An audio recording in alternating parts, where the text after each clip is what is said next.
so much for being here today. My name is Emily Booth, and I am the instructor, or I say instructor, the facilitator for Exceptional Customer Service Training. Now, what I like to do, well, first of all, a little bit about me. I do this kind of training all over the country. This class was designed for you based on feedback that we got from realtors and Claudia and Renee and Rita on situations that you have to face as being part of customer service, depending on your role. Now, let me ask you this. How many of you have ever been through customer service training before? All right. What kind of customer service training, Danny?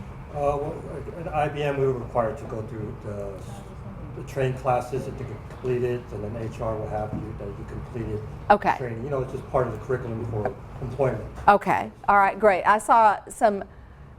My man back over there, I'm going to have to come over and visit. Richard? Didn't you raise your hand? Tell me what you went through. Working, it was just a customer service seminar we had to attend for 2 days. Okay. All right. What about on this side? I saw a number of hands go up. Greg, did I see your hand go up? No. Are you sure, Greg? What about my friend next to Greg here? With AIG. Yeah. I think it was magic training. Yes. Yes. All right, great. So we have people that have been through customer service training. For some of you, this may be new. For some of you, this may be things that you've heard before, and it's a reinforcement.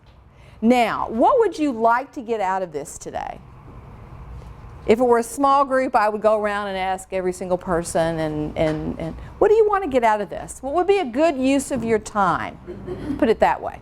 What would be a good use of your time? Making sure that you assist the customer in a timely manner while doing your job at the same time and being time efficient. Okay, which can be a challenge if you have lots going on at the same time. Somebody over here started to say something. Yes, Marilyn. Different ways to deal with different personalities.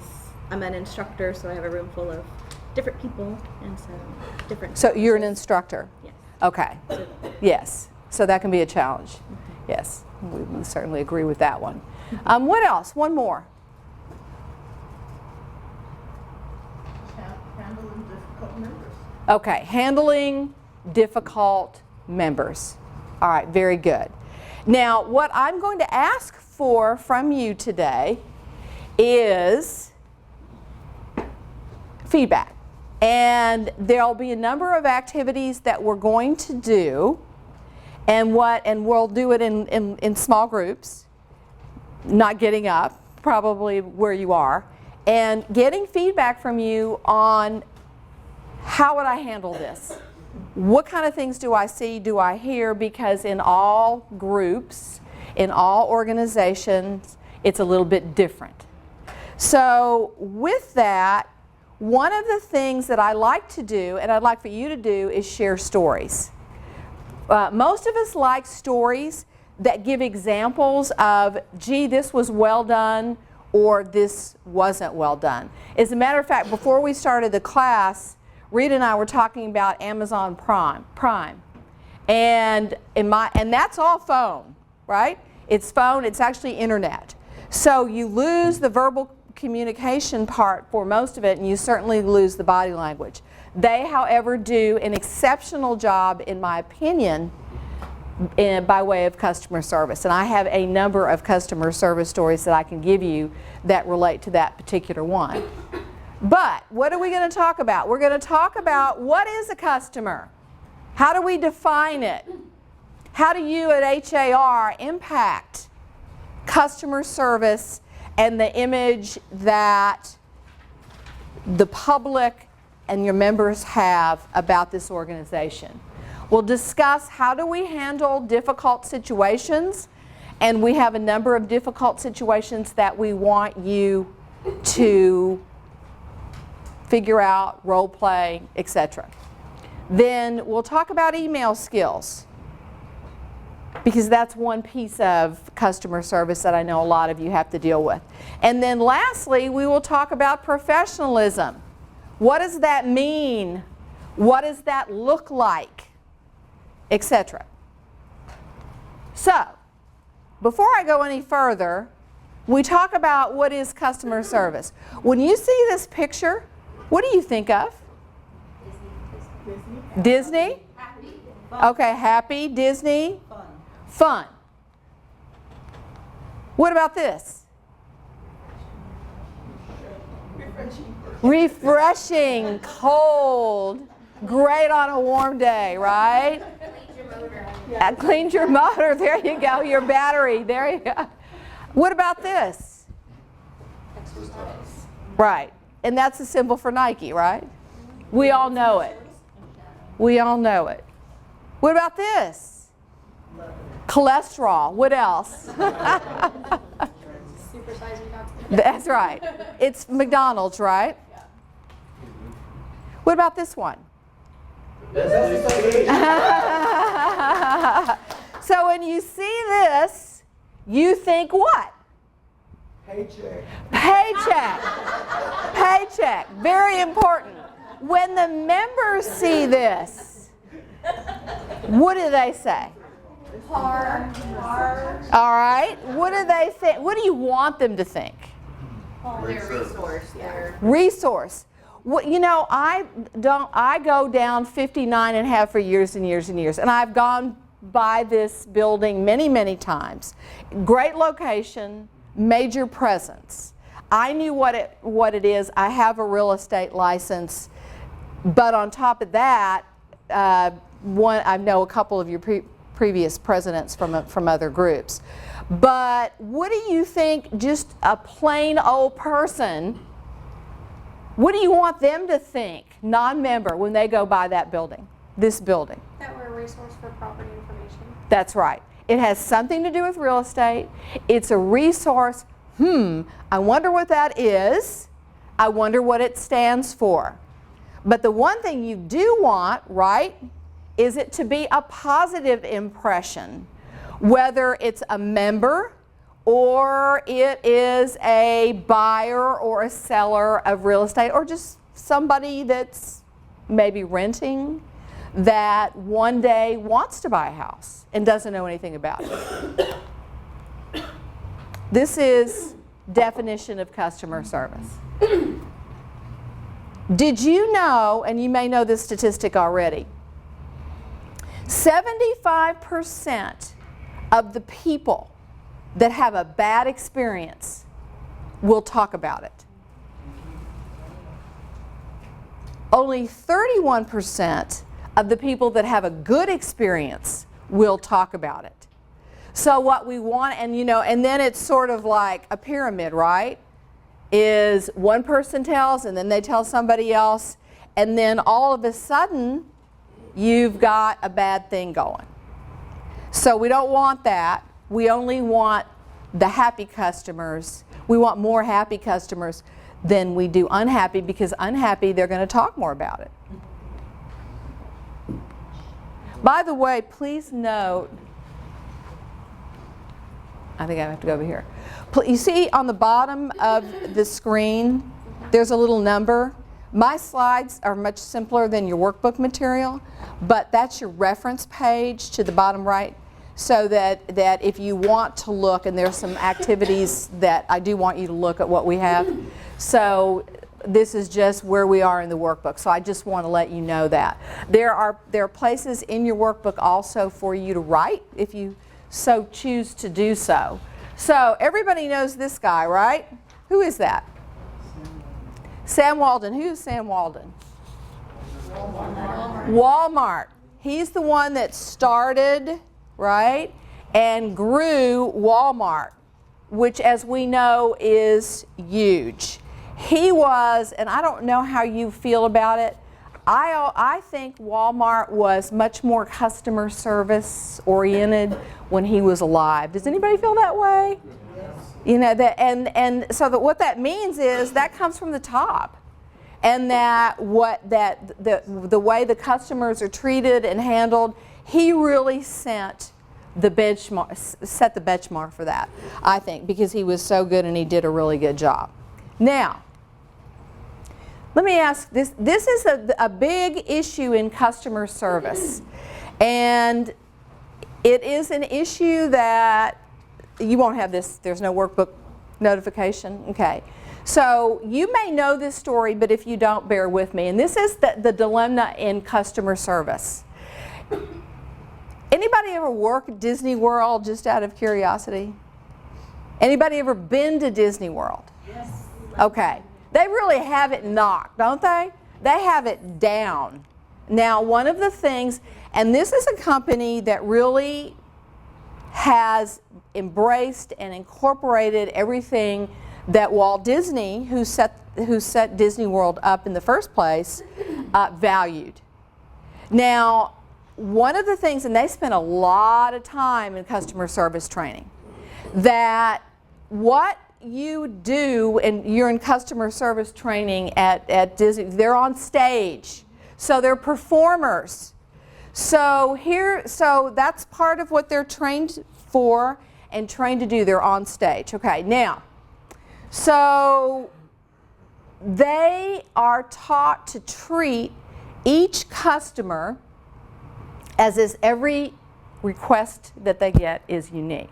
But this is a classic case. You have the Cinderella that's sitting outside of the Magic Castle, right?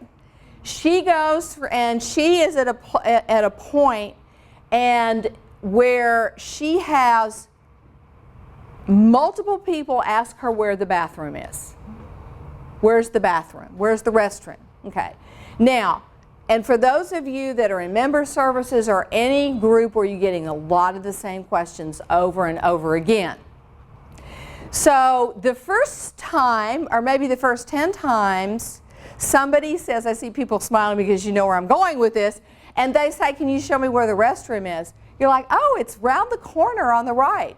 But by the time you get to 50 people asking the same question, you're like, can't you read the freaking signs? The bathroom's over there, you know? So the issue is, right, that for the customer service person, i.e. Cinderella, it's maybe the first, I've heard this many times during the day, but the hardest thing to deal with and to remember is for this person, this customer, for them it's the first request. It's the first time that they've asked the question. And that, to me, is one of the biggest challenges in customer service. Getting the same question over and over again and having it be fresh. Having it be the first time that you've heard it. All right? By the way, in this particular example that I'm giving you, this one Cinderella charted that she would get that question an average of 80 times in one day, one shift. That's a lot, right? I mean, I'd be like, read the sign. But for them, it's the first time. Now, what I'd like for you to do with the people that are around you, you can do it 2 or 3.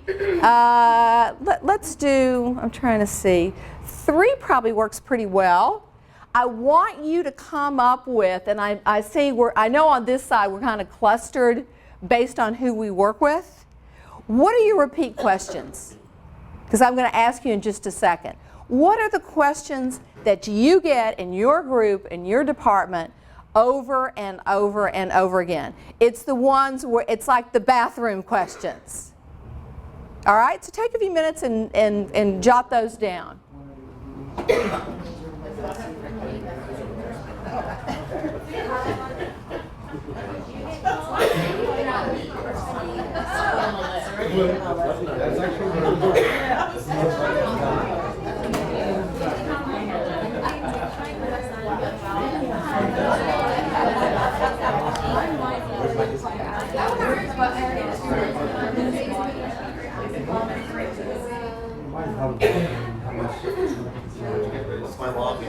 You can't log in. your car. Why did you want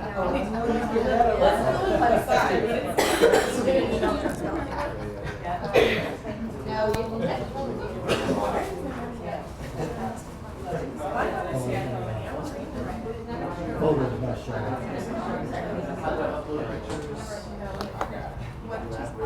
Photos.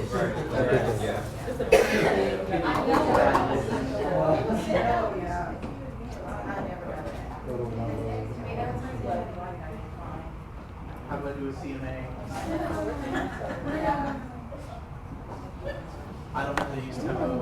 Okay, what'd you come up with? How much are the dues? Sorry, how much are the dues? All right, what else? Authorization code Authorization code. What do they use the authorization code? for the super key. For the super key, okay. Yes. Did I get this fine? Why did I get this fine? Okay. What else? Anybody? Is this member services? This is member.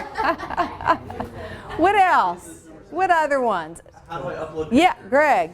How do I join or how do I cancel? How do I cancel? All right. How do I upload pictures? I heard that one. So what does that come up where the realtor wants to upload pictures of the house or? Okay. They've got a listing they're about to make active, but they don't know how to put the pictures in for the house. Okay. And that could take a long time depending on how computer savvy they are. Yes. All right. It shouldn't, but it does. And how many calls like that do you get in a day, would you say? Well, just that specifically? Yeah. 20, 25 maybe? Yeah. Okay, so that's a lot.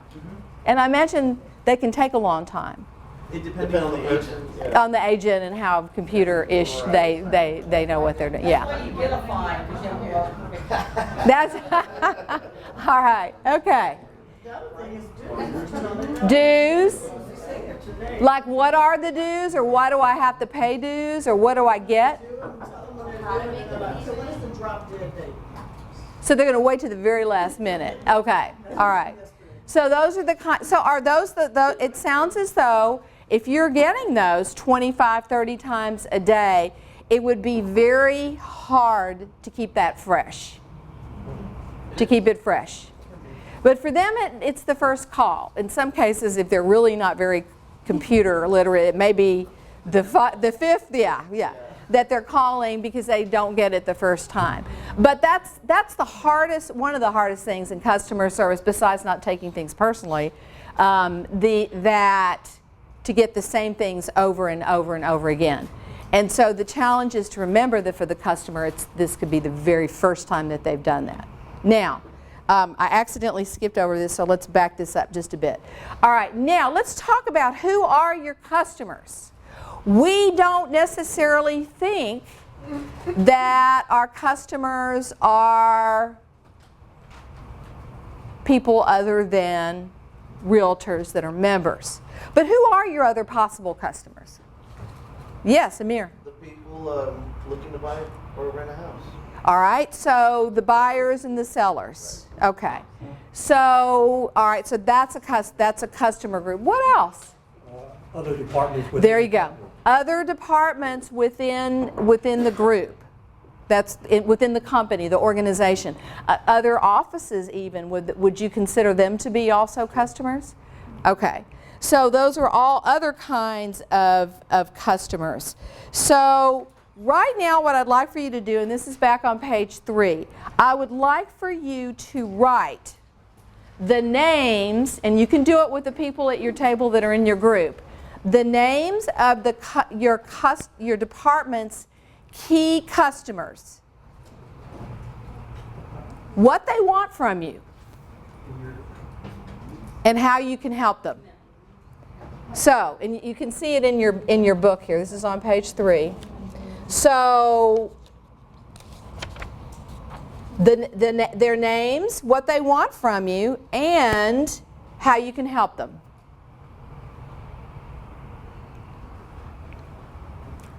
We'll get a little feedback on this.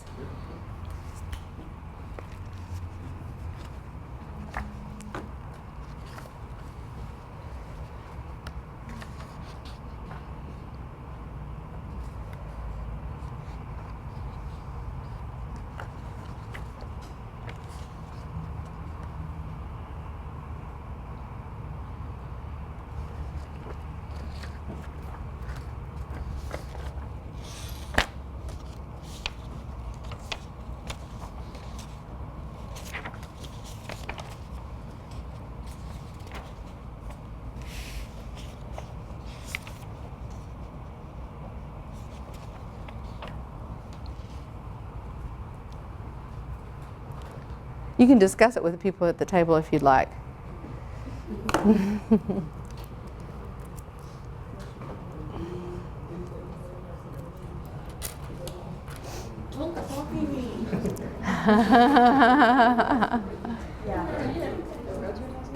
Another consumer?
Okay.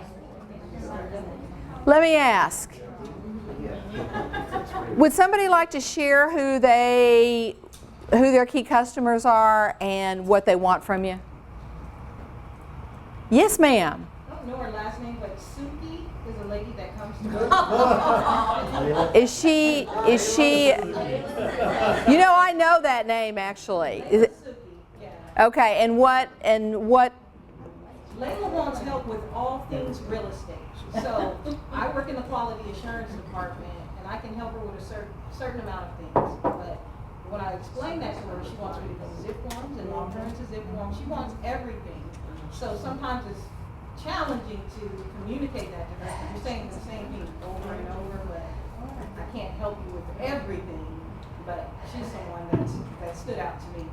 as being one specific person? Okay. And what does she want from you? Service, being heard. It's very specific things though. Yeah. Okay. All right, great. What about another group? Thank you for that. What about, we got quality service. What about another group? Yes, Christina. I'm an instructor, so I deal with pretty much mainly new members that are taking classes for the first time, but a lot of times it's members that are needing MCE hours because they need to renew their license. So new members, they need everything. Right. They need you to hold their hand and help them because they don't know what to do next. In a lot of cases, they don't have a lot of broker support, so they look to the instructor as their only resource. All right. For people that are getting their license renewed, they may have like specific, I've been doing this for 20 years, but is this wrong, basically? So there may be like something specific that they're looking to get additional help with, or maybe in the class something comes up and they're like, I never knew I could do that. So that's kind of what they have. That would be kind of a cool thing that oh wow, I helped somebody with something that they've been doing this and all this time they didn't know they could do. So that's basically what they need from me. Okay. All right, great. Thank you for that. What I know, I recognize my gentleman back here that's in the gift shop, right? Am I saying it incorrectly? No, you're right. Oh, okay. Who are your customers and what do they want for you? Members of our customers, they will come in the store and they'll be asking stuff about other departments that I really can't handle, so I direct them to the right department. Yeah, you right there in the. I bet you would get those kind of things. I know. I mean, you're in central, right off the main thing. All right. So what do they want from you? They want directions. They want things from the gift shop. They'll come in. They want to purchase a fob, and they want to know the difference between the fob and the active key, the pricing, and all that. I told them, I said, well, I just sell the fob down there. Yes, yeah. They'll still ask the same question over and over and over. Which one's better? Yeah, I have to tell them, just go upstairs there and take care of it. And the next person will do the same thing. Right. I try to put myself on the other side of that counter and understand that they don't know anything about HR. No, what goes on behind the scenes. So Right. you have to be a little, patient and understanding. Right. And that's the hardest thing, isn't it? If you've had the same question 25 times and to say this is for them, it's their first time. They've not heard this before. Really, I think about when I used to deal with Comcast. Uh-huh. People on the other end of Comcast, they probably call me all kind of names. I don't want them to call me all kind of names, so I try to put myself on the other side and want to be patient as possible with them. All right, great. So that's what we want, isn't it? No matter how much we've heard it, to be patient. Okay, I'm going to show you these statistics here. These are sort of general customer service statistic, and the main one I want you to notice is, and if you look on the internet, you will see something very, very similar to this. Most people leave. Now I know I was asking Rita questions before the class started. Do they have to be a member of HAR? She said no, not really. But most of them are. They get a lot of services that if they've moved from another city, they probably don't even know that there's no comparison because you guys do so much more.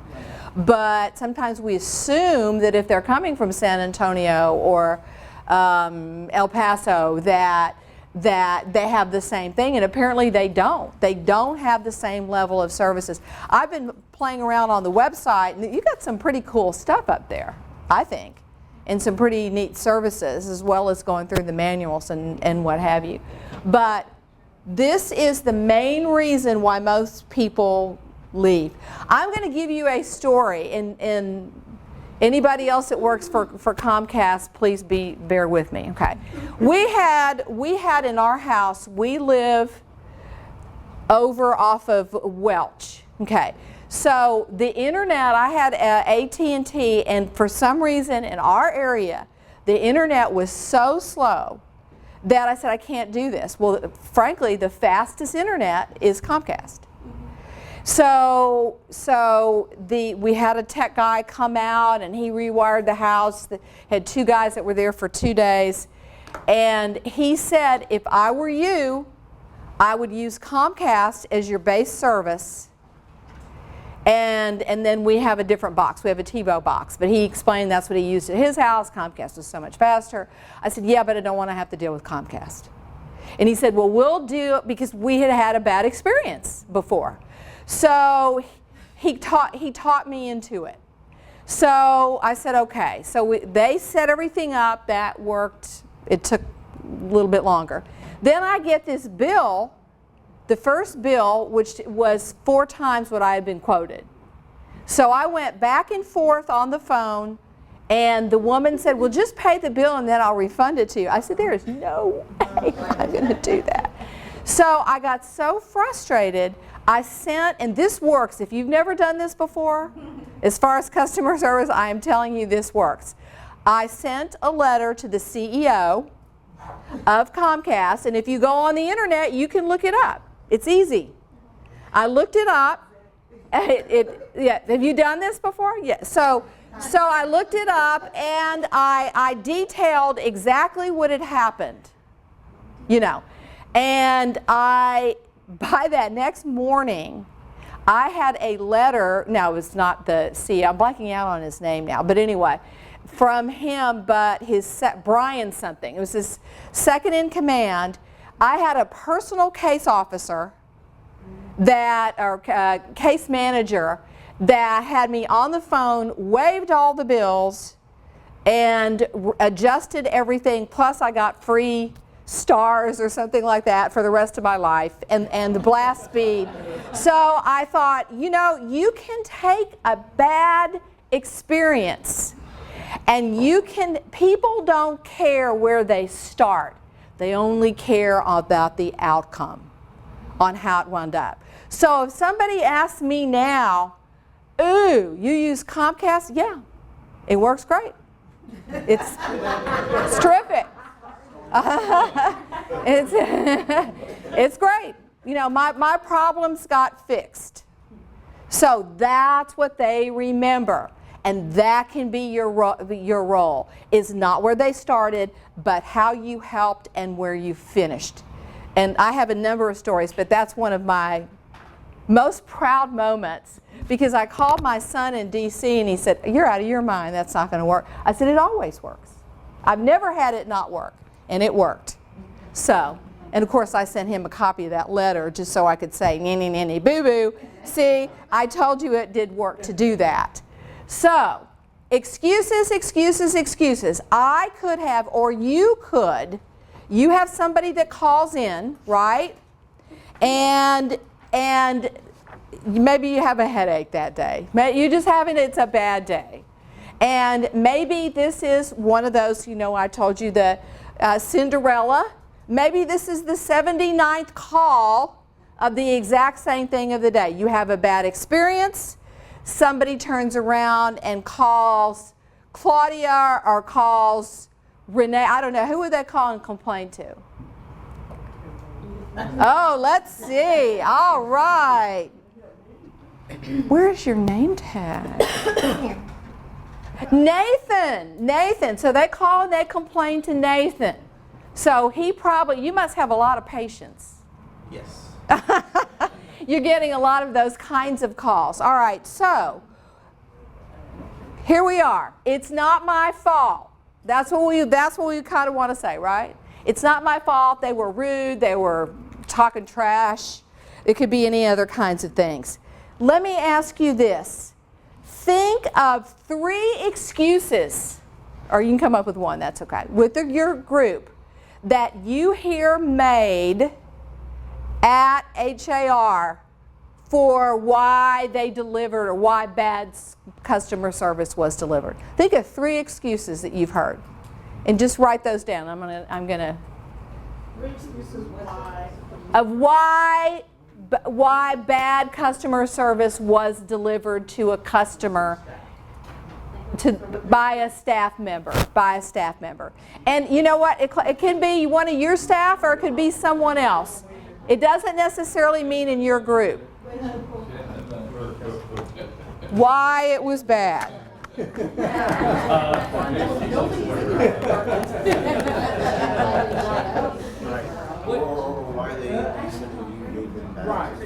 Why you delivered, why, not you personally, but why customer service was not up to par.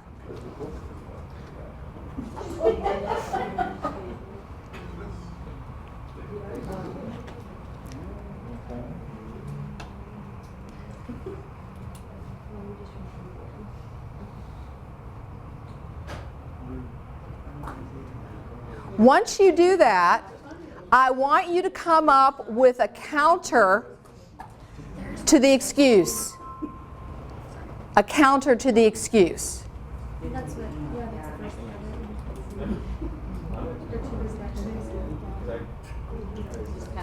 Does that make sense? An excuse? Somebody give me an excuse. Yes. Mine is the lack of cooperation from a member, of them not absorbing what I'm trying to tell them, how to fix and resolve the issue, and the lack of them actually listening to that, and that results in an excuse of a lack of good customer service from not reaching another level to that member. Okay. Does that make sense? Yes. So how can you counter that? Counter that, what I typically do after listening to the member. Maybe like that even. Yeah. Yeah. Much. Yeah. Yeah. Place them on hold and then notify upper management about the issue, and hopefully that can cool them off. But that would, to me, an excuse would be. Okay. Okay, so the excuse would be the member is not listening and therefore they think you're not, or someone is not delivering good customer service. So putting them in a hold and getting another level would be, okay, would be a counter. All right? Thank you. I understand what you're saying, and that's the thing about some of our members, because they're charged for a fine or they're charged for dues or late or something. So their thing is, they just want it waived. They don't want to pay anything extra, but they didn't pay it in time. And then they want to make it seem like it's our fault. We send them emails, we send them notifications. Some of them even called them and we were messing. Mm-hmm. We have, quite a few members. We can't do that for everybody. Some of the large companies. Sometimes you can jump through hoops and whatever you do, it still doesn't. It doesn't make them happy. Right. Okay. So is there a counter to that? Besides giving it to them free, no. No, not besides giving it to them free. And you don't have the authority to do that. I Yeah. wanted to add, kind of like with what the topic is, I put down member like getting rude themselves or Mhm. cussing or something. Uh-huh. Because that happens too. Where you get, where someone gets rude in response to a customer being rude. Frustrated, they start using Right. And especially if you're having a bad day. So what's the counter on that? Well, generally, what we do is, if they start doing that, take it and transfer it to a manager. Give it to me. Okay, so Claudia, everybody that gets a bad call, Claudia has stepped up to. Cynthia, I'm sorry, Cynthia steps up for that. All right, good. Yes. I think to counter, sometimes you can ask the client directly, how can I fix this? And sometimes you can come up with a balanced compromise. Okay, I like that. Some of the fees, Yeah. I'll do everything I can, but sometimes when you step back and you explain to them, the fees are valid, you explain that all the fines that you have are valid fines, but I'll get Nathan to waive one of them. Are you agreeing to pay half? Sometimes if you ask them exactly, how can I fix this? Because sometimes they already have in their mind what they want. Right. They're communicating, it's a communication breakdown, but sometimes they know exactly what they want. They want the fines waived, and they don't want to pay anything. That's not possible all the time, but, tell me what you want, I'll do everything I can. Sometimes when you let them know that you're on their side, I'm going to try to help you. Very good. but if That's it's good. fine, Uh-huh. Sometimes they'll calm Right. down and they'll be understanding. Right. All right. And sometimes that's going to work and sometimes it's not. Right? Right, But you're giving it your best shot. right. Yes, One Christina. that I know totally different from what we were talking about. One that I know comes up a lot in every department probably is you'll get a call transfer to you, and that's not something that you actually deal with. Ah, yes. And so then you have to apologize to that member and get them to the correct department, or maybe call the department first and let them know it's coming. But then what we try to do a lot in our department is call that person that transferred it to them and let them know, hey, in the future, if they say, something along those lines, it actually goes to this other department. But what I hear a lot in response to that is, well, they said such and such keyword, and so I just assumed it went to you. Uh-huh. They said Training. education, or Yeah, they said uh-huh. the client experience rating, so we assumed it goes to you instead of listening to the actual issue Uh-huh. and getting them to the correct department. Okay. So how do you correct that then, Christine? How do you get them to get it so that I try to explain it to them that, if it's this such and such case, it goes Yeah. to MLS or it goes to Yeah. technology or something like that. But I think that the issue is sometimes people get too busy and they don't feel like they have time to listen to the whole issue. So they hear Right. the keyword and they're like, okay. and then so they hit that button? Were you going to say something, Nathan? No, I was just agreeing with what you said. Yes. So going back, because that's an internal customer for you, right? The other department really is. So for you to straighten that out it helps you, but it also helps them.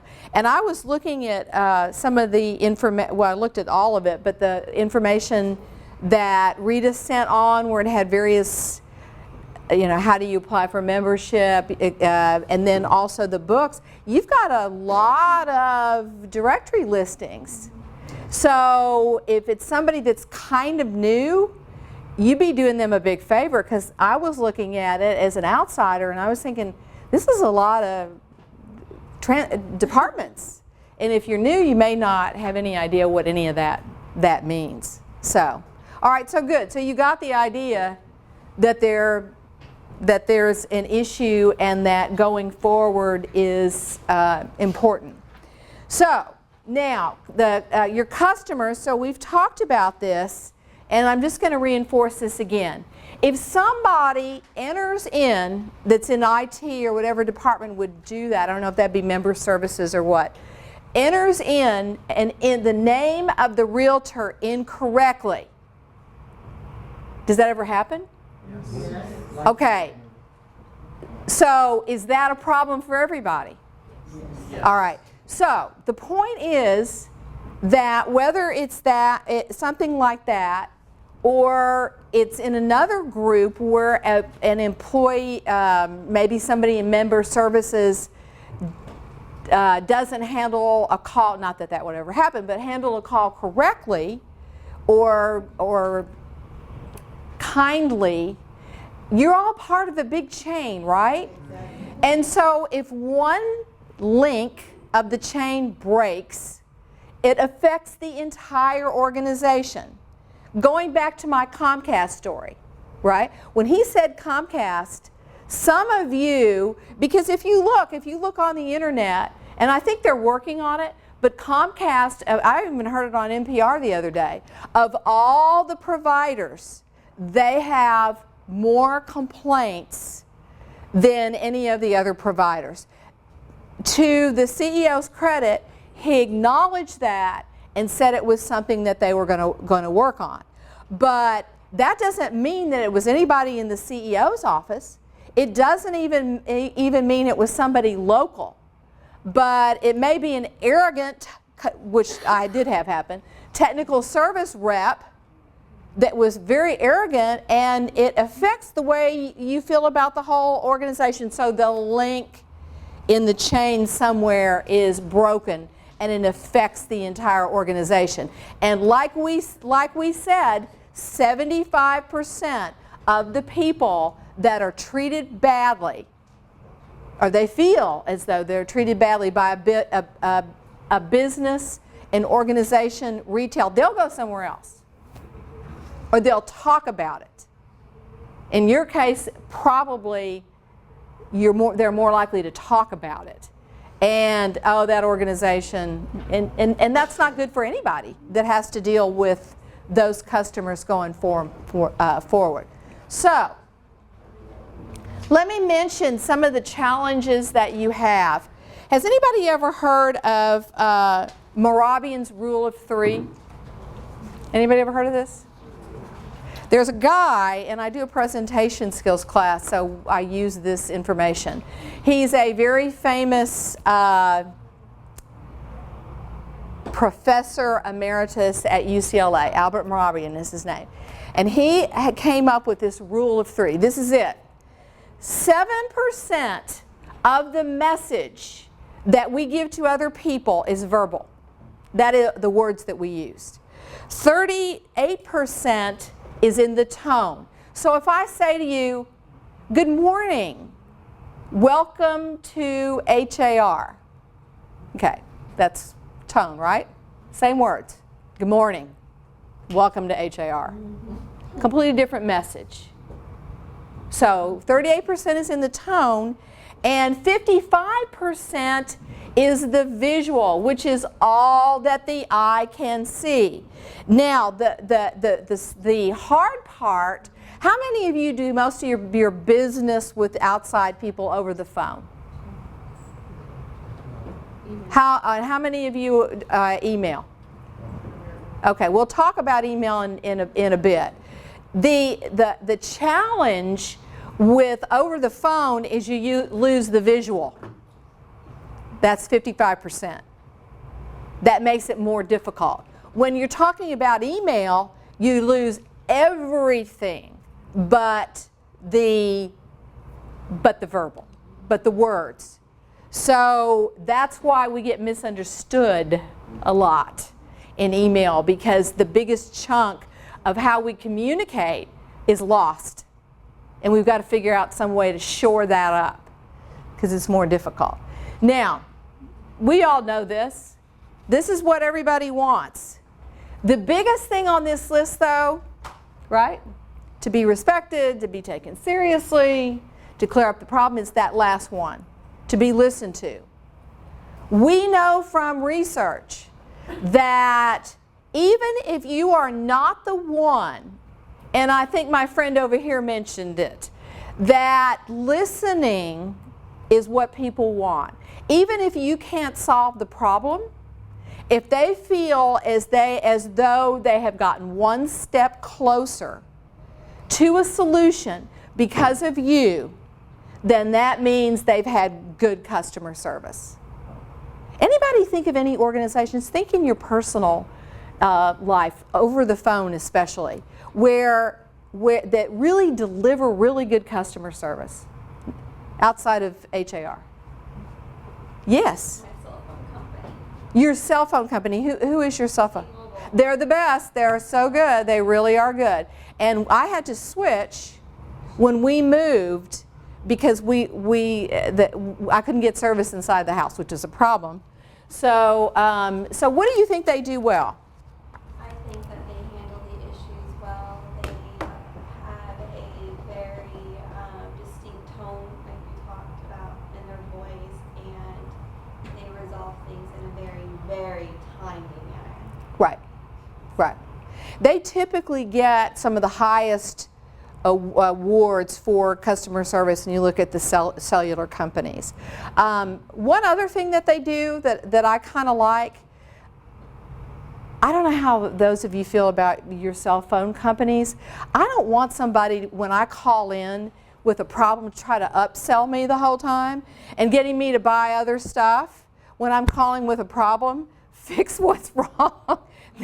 Then on another time we'll talk about something else. What other ones besides T-Mobile? But they do a good. They have a reputation for doing a good job. Anyone else? How about computer companies? Yes, Christina. I was going to say my home warranty company. Your home warranty. Yeah. What do you think they do that's so good? They're just very responsive. They try to kind of wrangle their vendors a little bit, and if the vendors aren't doing what they're supposed to be doing, they take action. They'll cut those vendors from their list. Okay. So you feel as they're your advocate, it sounds like. Yes. Okay, that's good. Did I see somebody raise their hand? Yes. Amazon, like you said. Yeah, Amazon. And most of that's not even over the phone, is it? Well, the times I have called, they act like your best friend. Oh, what about you? Right. And questions, they just do what they can. Right. They seem to grant them a lot of autonomy too, so that when you call in, they have they can make certain kinds of decisions. I think they have plenty of money. They do. I know they get a lot from me, but anyway. So the difficult thing also is to separate the emotions from the question. But the research indicates it's the listening part that everybody responds to, which I think some of you already kind of know. Now on this, these are some sort of basic things. What is this when not to use a mobile phone? What does that mean? I don't even know if you would use a mobile phone. Do you inside the building? Well, we have headsets, and people can wander into the restroom and answer their phone. Okay. Okay. But you wouldn't anybody handle calls, customer type things? They can on their headset. They can. Okay. Want to do that. Okay. So, but knowing when to do that and when not would be an important thing, right, to know. Establish rapport, getting the facts right. So when somebody calls in and asks a question, especially if they're going very fast and they're going zigzagging around what they really want, trying to figure out what they really want can be a real issue for some of us, can it? All right, so that's one of the things that's an important thing to do. And then lastly, using the hold button. And that's a fine line, isn't it? I'll just bring this up. The rule of thumb, do you guys have a rule of thumb? I know you have a very sophisticated, I think, system. How long you put somebody on hold? I think it's a minute, then it rings back. Okay. Okay. So it is a minute, and then it'll ring you back. All right. So that's great. So that you're not totally dependent on knowing what a minute is for. Okay. I want everybody to close their eyes for a second. Have you ever thought of? All right. Now I'm going to count down for a minute. Don't open your eyes. Just ready. 1, 2, 3, go.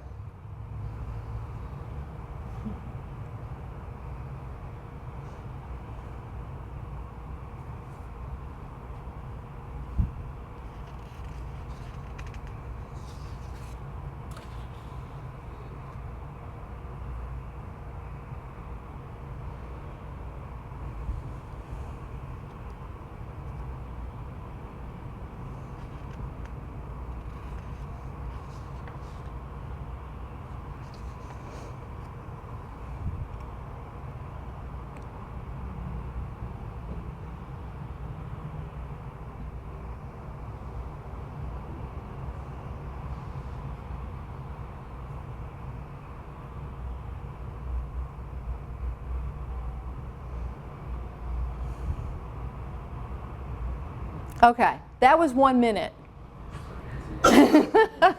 It doesn't sound like it's very long, right? It doesn't sound like it's very long, but if you're sitting on hold on the other end, it can feel like a long time. Especially when you're listening to annoying music. Especially when you're listening to if you're listening to annoying music. But the good thing is, I think, is that you automatically get it goes on to another person. It goes back to back to you. Okay, so the other way of doing that, obviously, is that it doesn't go back to you. Is that you have to be the one to go back and check it after 1 minute. So that's good that the phone system actually does do that. So a minute doesn't seem like a long time, but it is. What do we do if the call goes back to us? And then what? So thank you so much for holding. If you resolve the issue, tell them you resolved the issue, or however, what outcome you have resolved. If not, then say just give me a couple more minutes or give me a few more seconds while I'm here to assist you, or while I try to resolve the issue. Okay. Or get a call back number. Or get a call back Yeah, number. call them back. Yeah. Some of them don't want you to call them back. I'll hold. I'll keep holding. But you give them the option of holding, right? Just say, "Do you mind holding? Do you mind holding?" And then you keep offering that. Okay. So that's the proper way, obviously, to do that.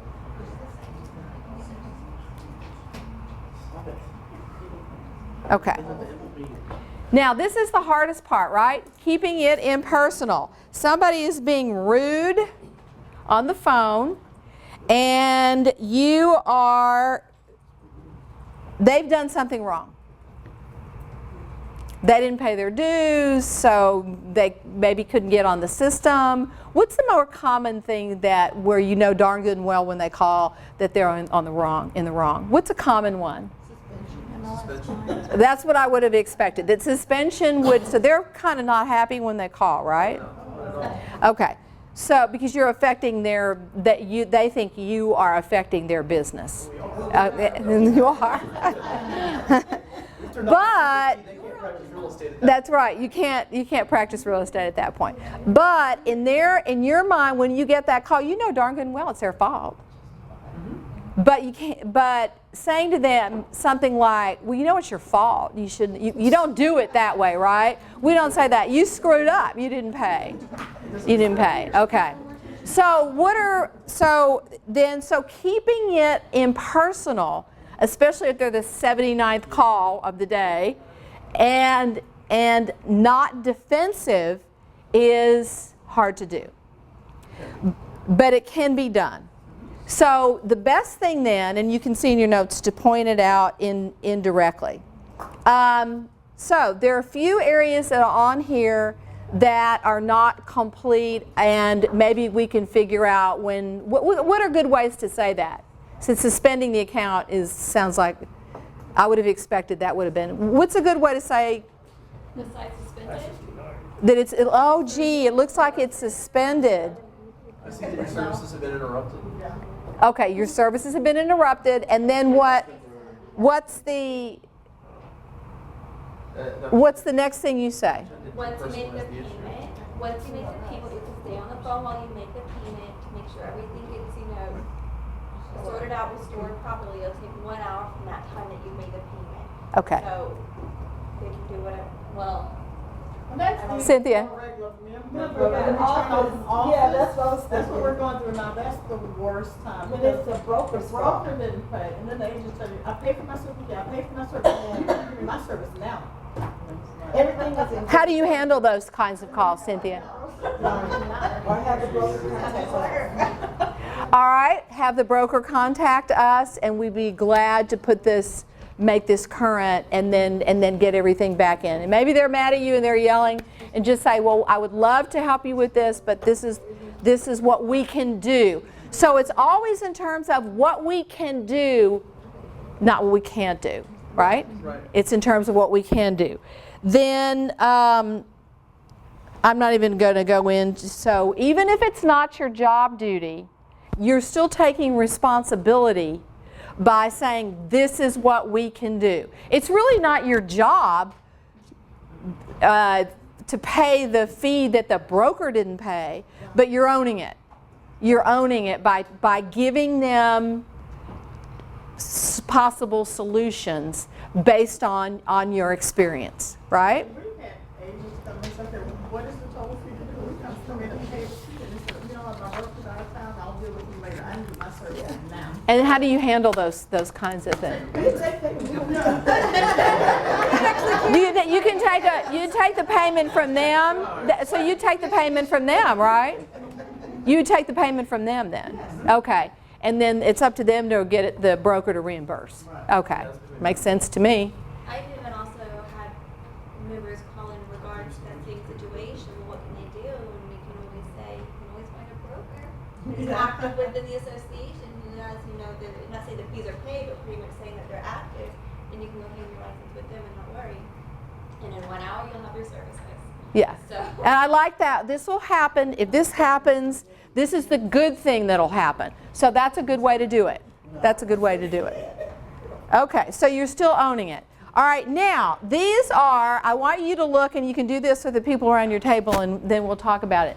These are, based on what we just saw, these are, and I bet you've heard, not at HAR, but I bet you heard these kinds of statements. What I'd like for you to do is take a minute and redo them in a way that is more customer friendly. Notice we've got a lot of you statements, and we try to avoid you because it sounds like most of us know this, that when you say you did this, people immediately get defensive, even if it's true. All right, we kind of put things in passive voice, but we'll talk about that later. All right, so if you would redo these 4, that would be great. I just said you.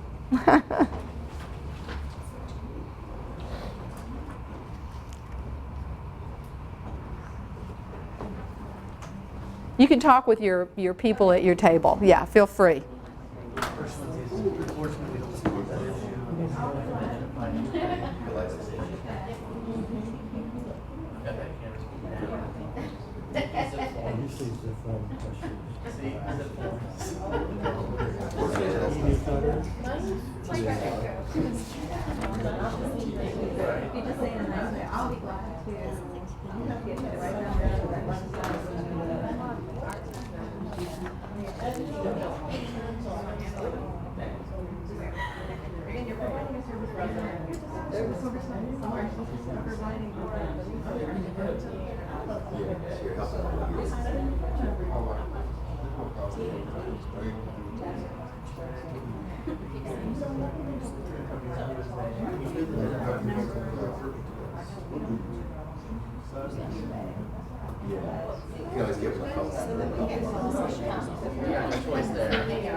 I'm sorry, we should have.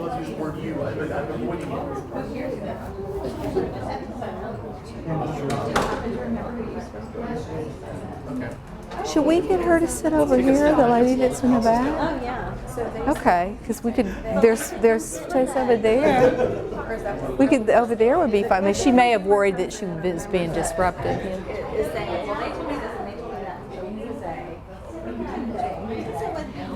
I know you probably worried you were being disrupted, but you're not.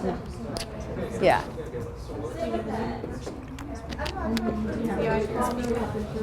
Yeah, there's plenty over here.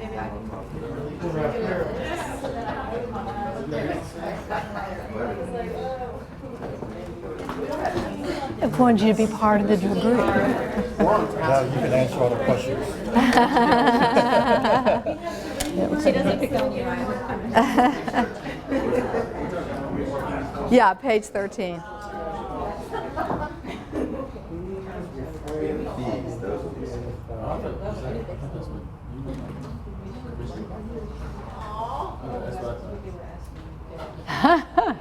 Now we're on the same. Give you a few more minutes. Say forward, give me one.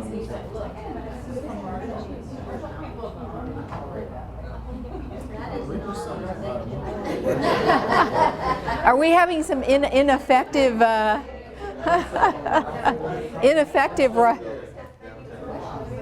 give you a couple more minutes and then we'll get some feedback. Let's see.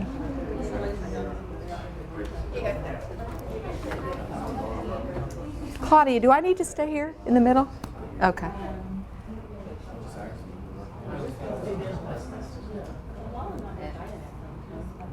Okay. In the interest of time, who'd like to do the first one? We don't handle those types of issues at HAR. You will need to go somewhere else. Oh, go ahead, Claudia, please. I thought, what am I in the wrong position? Since I am technically a media department, people tend to think I do a lot of photography, which I don't do any. So when people call and ask for listing photos, I usually say, HR does not provide those types of services, but I can refer you to a company that does, as well as offer discounts for HR members. And at that time, I give them the website and the phone number that they can go visit. Okay, great. So I immediately give them a solution for what they're looking for, and also let them know we don't do that. Okay. And that's great. The solution is what they're looking for, right? So you can't help them, but you have someone that can. Right. All right, very good. How about the next one? You need to keep saying, we hear this, don't we? They. Who is they? Anyone? Yes, yes. Marilyn, do you get this kind of a? Sometimes, yes. And in a way, it doesn't matter who they spoke with before. So I mean this in a nice way. I don't care who they spoke with before, but I will say, do you happen to remember who you spoke with, so that I could maybe speak with them and get caught up, and kind of turn it a little bit on to make sure I have all the information. And if they say I don't know, and say, oh well, no problem, I'll just get you taken care of. Okay, that's good. So, you're not getting hung up on the they. Only because they brought it up. But they, exactly. All right, good. How about the third one? You're going to have to calm down. I've had people do this to me on the phone. God, and you're going to have to calm down if you expect me to help you. I see people that, especially in member services, that are shaking their heads. Yeah, we get this one. So how do you handle it? Who would like to? Sometimes they're like, well, I can't hear you. It's like, okay, I'm here to help you. How can I help you? So usually sometimes that'll bring them down or calm. Okay. So I'm here to help you, and then you lower your voice. I know it's interesting. I don't know if there's a meaning to this or not. There are people that I know that are retired military, and I don't know if they get taught that. That's a very typical way that they respond when somebody's upset. They lower their voice and talk in a lower fashion. Yes, sir. And you had your hand up, right? Oh, okay. I was going to say, in that Patrick. realm, I used to, be a teacher, so I used to work in education. And one of the things that we used was whenever kids would just keep talking and talking louder and louder, you can't just talk louder over them because it's not going to get anywhere. So you just stop. Just stop, and you don't look at them, you look down, and it makes the kid just every single time. Okay. And so it's kind of the same, that's kind of the same. You can do it on the phone as well as face to face. Or maybe making a pause, and then it kind of redirects the situation. Right. Okay. Very good. Yes, Danny. You also got to kind of think of and see the culture of the person. Like if you pull up information, some Mid-Eastern culture, that's the way they talk, the dialect, and it's not that they're being rude, it's just the culture of the people is sometimes the way they talk. So Okay. if you understand some of the culture of the people, then you might understand that it may not be personal, but it's just how they talk Okay. in general. All right. Yeah. Okay. You understand? You know, that helps a little bit. So you're trying to put yourself in that person's shoes or head, or so you can figure it out. Like, like I'll use Chinese. Like, some villages in certain areas in China, they talk louder than other dialects. Okay, that's good So enough. it's the people population that you kind of look at Okay. to see. Well, they're from here, so maybe that's the way the upbringing is, and that's the way they talk to people in general.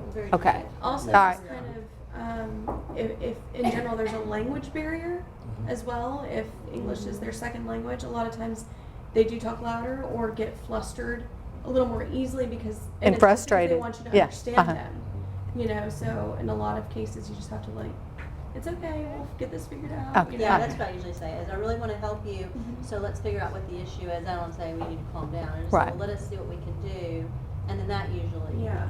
And to that point, Christina, especially over the phone, where you lose the visual, so there's no hands, there's no, it could be very, very frustrating.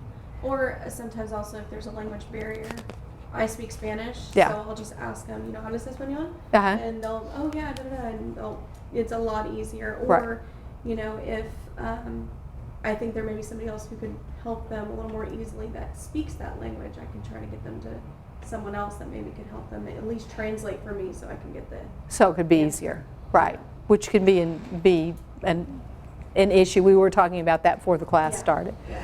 All right, the last one, it isn't really my job to help you figure out which of your options will work best for you. Yes, I see you have had this before, huh? I tell them, really, I can give you my opinion on what you should do. You bust out facts, pretty much. So I take down 2 pieces of paper, and I give them pros Options. and cons, options of if it's a super key, whether they decide on an active key or the services on the phone. It depends on the market area, where they tend to service, how often they're doing it, how long they're going to be doing it for. So you bust out the facts for them. What do they ask you? Well, what do you recommend? If you were me, what would you do? Can't recommend, but what I can do is tell you the pros and cons of each devices and what most realtors tend to use depending on their market area. What if they said to you, what does your research, or what do most of the realtors do? Realtors who mainly show in the city or in the suburb areas lean more towards the services on the phone. Realtors who mainly show in rural areas or farmlands tend to go more towards the active key. Okay. Is that a fair question, what I just asked? Yes. Okay. Okay. If you ever call a doctor's office and ask for, a lot of times you have to keep saying, well, what would you do if you were in my position? So that's, you try to figure out a way to get the information you want without putting the person on the other end in jeopardy, right? Because we don't want to get you in trouble. All right, now, these were special case studies for you. What we are going to do, we'll do role plays, and I'm going to make this as painless as possible. So, what I would like to see us do, if we could do a triad, which is 3 people, right? We have one person is the customer, one person is the HAR employee, and then the other person in the triad is the observer. And the observer gives the HAR employee feedback on how they think they did. Now, we're going to use, here are my feedback rules. We do what's called the sandwich approach. Have you heard of this before? You say one thing, that's one thing nice. One thing, I was at Chevron a long time, they had all these different kinds of words. Instead of saying criticism, there was a developmental something in the middle, and then you finish with something that's complimentary. So that's what the sandwich is. Something nice, you did a good job at, but, and then the middle comment is the constructive comment, and then you finish up with something nice. So those are to the observers, those are your feedback rules. All right, so, so what we're going to do is If you are primarily working on the telephone, would you please raise your hands again for me? I know you did earlier. Why is no one raising their hand? I know we have people that were. Okay. Okay. And sometimes email, right? Sometimes phones, sometimes email. Let's do this. I know I've got more member services people on this side. So what I would like to do is people that are on this side of the room, I want you to do case study 1, which is the walk-in. And the triads would be 1, 2, 3. Yeah, 1, 2, 3. 1, 2, 3. Now I've made it hard. 1, 2, 3, and then we have 3 here. Okay? Does that work? Then on this side, you can't wait. So you can decide. You can decide who is the employee. And over here we'll do the same. 1, 2, 3. 1, 2, 3. I'm sorry. 1, 2, 3. I'm sorry, I'm behind you. That makes it more difficult. 1, 2, 3. And then we have an extra. Tell me your name again. I don't see your name tag. Brett. Brett. Oh, Brett, that's right. Okay, so you're going to have 2 observers in this group. All right? And we're going to break at about 10:15, 10:30, just FYI for you. Oh, okay, good. Yeah. I'm sorry about that. I should have let you know that. Okay, so go over, do your case study. You guys have case study 2, and you guys have case study 1. So you'll be the customer and I'll be the So it could be one of the people that comes in off the street.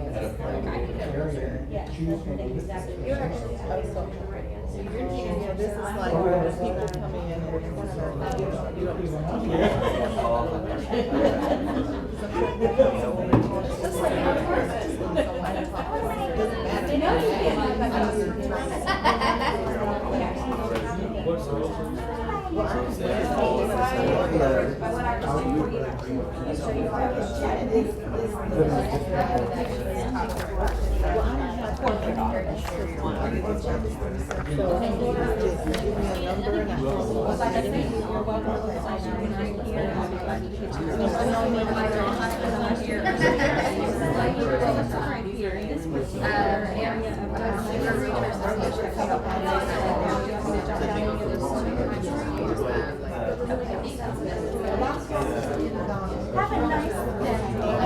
You don't have internet or computer?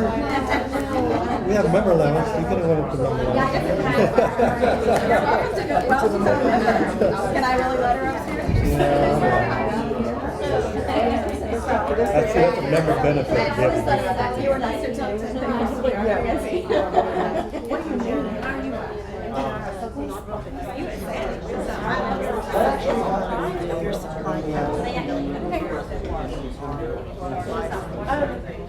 Nancy was there, and I think I was reading.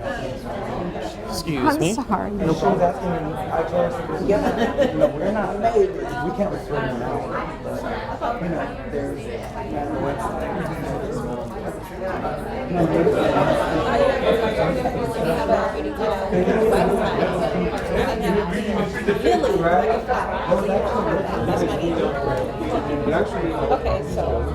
All right, so you're calling in? Okay.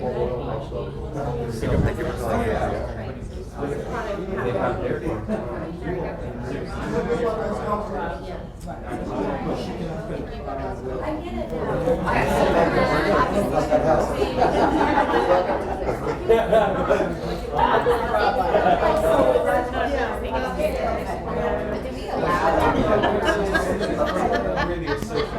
Are you a member? Oh, yeah. Especially the vendors. Download the HR. But in that kind of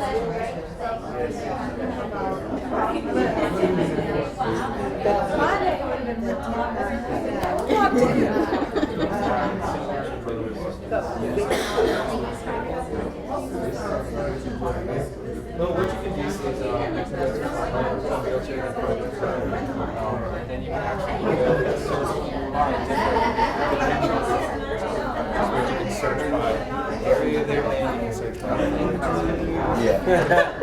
pretty much. So we can show you how to look up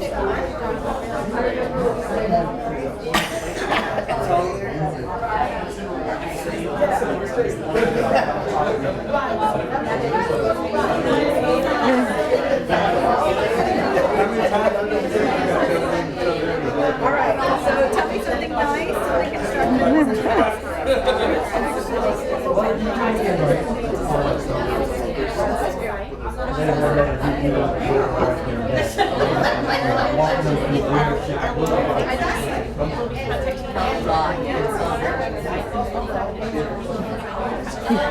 You guys still working on it? Okay. Oh, you're done. Okay. You're welcome to rotate it. Or do the next one. Do the other one.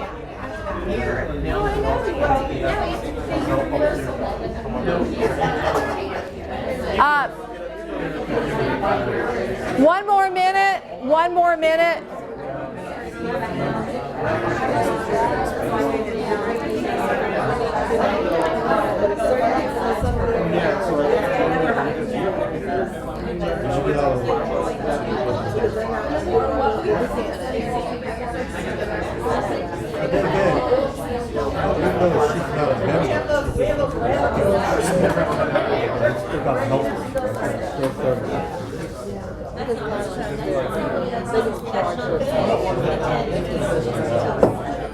They don't want to go to the library. She could be potentially selling a $1 million home.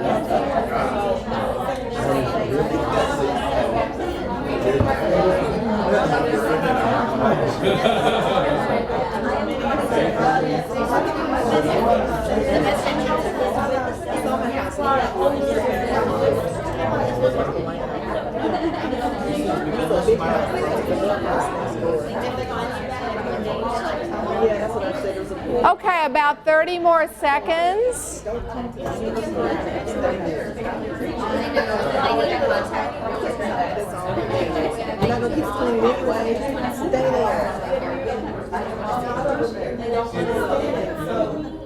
Emily, so one of the things that we think about is that a lot of times members or consumers will call in and they'll want to know how to find a realtor, and they'll say, well, I want to look at this house, and so they'll say, well, you can just call the agent that's selling the property and they can show you that property or they can help you. But what happens with that is, as you know, that the interest of that seller's agent is not with the buyer. Yes. So what you want to do is you don't want, and I think a lot of our staff doesn't understand the difference between who's responsible for what within the transaction. That'd be a great thing to bring up. Are you okay? You guys okay to bring that up when we do this? Yeah. But you're absolutely right, because I didn't know that until find your own person that cares about you. That's right. But that's a good point. Okay. Who would? Ready? Ready. We got more of these, so we want to move on. How about, do we have somebody on this side of the room, or a triad on this side of the room that we haven't heard from, that would like to volunteer?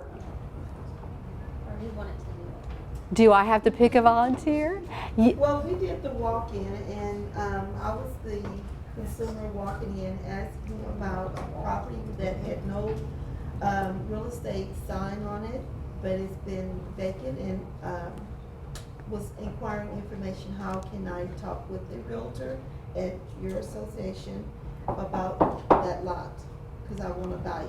Uh-huh. Uh-huh. And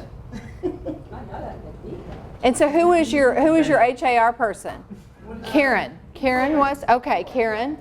Oh, I had responded with, thank you for being here today. Unfortunately, that's not exactly what we do as a trade association. We provide information for consumers via our website, online, hr.com. You can search, for instance, in this instance, she knew the address because she knew which property exactly she was speaking about. So you can actually search specifically by an address. I went into more detail about how she can do that. Okay, and then can you give them the agent's? Do you have the ability to give them the agent's name? No, or? I didn't. I could never get the information except for our website and how she can search by the address. Okay, okay, Yeah, all this right. particular house didn't have a sign on it at all. It probably wasn't even represented by. It could have been a for sale by owner or something like that. Yeah, yeah. Okay, all right, The great. other thing we did is we also would say that you can go to our Find a Pro section on HR.com if you're looking for a realtor to assist you with your needs. Oh, okay, great. And so does that come up by zip code, or how does that actually come up? Search by zip code. Okay, And so the office. that's great. All right, so that's a good thing to know, and if everybody doesn't know that, then that's a good thing for them to know. We could never recommend a realtor. Okay, so how did it go, Nathan? Are you they did a good job? Yep. Okay, all right, great. Anybody want to add to that did the walk-in one? Well, what I was saying is that sometimes that members will call, or consumers will call in, or they'll come in and they'll be instructed or told to contact the seller's agent that's listing that property. You can just call that phone number, it's on that sign, and they can help you. Where you're really like lending that to a disadvantage with them, they need to find their own realtor. So, because they don't have any, obligation as a seller's agent to protect that buyer. So, if you want to direct them to find a pro, and that they can search by different parameters, and then you can even show them if they have a phone there, or if they have their tablet, or you can bring them upstairs and show them if you want to take it that far to the medical services department and show them the app or the site and show them where they can find And it. then you made a friend too, right? They love us. That they love that, and you've done more. You've gone the extra mile. You've done the extra mile. Yeah, well, there you go. I've redirected Rita. All right, but that's a very good point, because a lot of I call it lay people or non-real estate people, they don't really understand that you want your own agent. Like everybody. Like everybody, okay. Yeah, you need your own person. You need your own person, and that makes perfect sense. All right, great. Thank you for that. Anybody want to add? All right. How about our other one, which is the call-in? We got another non-member, right? Who would like to volunteer for that? Greg? You're dying to. Your group was so good. Greg and. Yeah, so we had the call in, and they were trying to find basically a realtor. Mm-hmm. And so kind of explained that's not really, we can't make a personal recommendation on that, but I can show you some tools that'll help you find it. We mentioned the rating program. They wanted to find a good realtor for a certain, property type. So if they use the rating system, they can see who got 5 stars. They were good. Very cool. Yeah. For helping you with that particular. Okay. So you would point that out to them. Exactly. Okay. But we couldn't exactly give them a name. Okay. All right. So were you the HAR employee, or were you the observer? I was the employee, and Erica was the caller. You were the caller. Who were your? These were our magnificent. Okay. So how do they do? They did good. I think the caller would have been happy With the result. Okay. the tool. All right. Good. So the point on both of these, I'm going to give you a break in a little while because we've been sitting for a bit. The point is, well, I'll just ask you, what is the point? We got 2 non-members. We got 2 non-members that walked in. What was the point? Why do we care? Like you said, negativity spreads. That's right. 75% of them will More talk. consumers use our website than members. Is that right? Exactly. That's good to know. I don't know if everybody knew that, but that's good to know. And they're a consumer now, but they won't be a customer. But they could be a customer, that's right. Speaking of that, and I was telling Rita before the class started, and then I'll give you a break. You have to listen to one of my stories before the break, sorry. But there is, and I probably shouldn't give you her name, but in my neighborhood, pardon? She's a realtor. And she lives on, I live on Welch, and she lives on the next street over. So the next street over is kind of a small little dead-end street. Everybody blocks knows this realtor, and I'll tell you some of the things that she does. This is sort of an above and beyond kind of a thing. She has this, first of all, and for those of you that do sales, get a dog. Walk your dog. I don't have a dog. This lady has this little foo-foo, little small poodle. And she walks her dog all over. Well, there's just something about, my daughter has a dog and I keep her dog sometime. You meet more people walking your dog than you ever do if you're by yourself, if you're with a spouse or significant other or what have you. So that's one thing. The people that live next to us that sold their house, they used her because their dogs were friends. It's crazy, but it's true.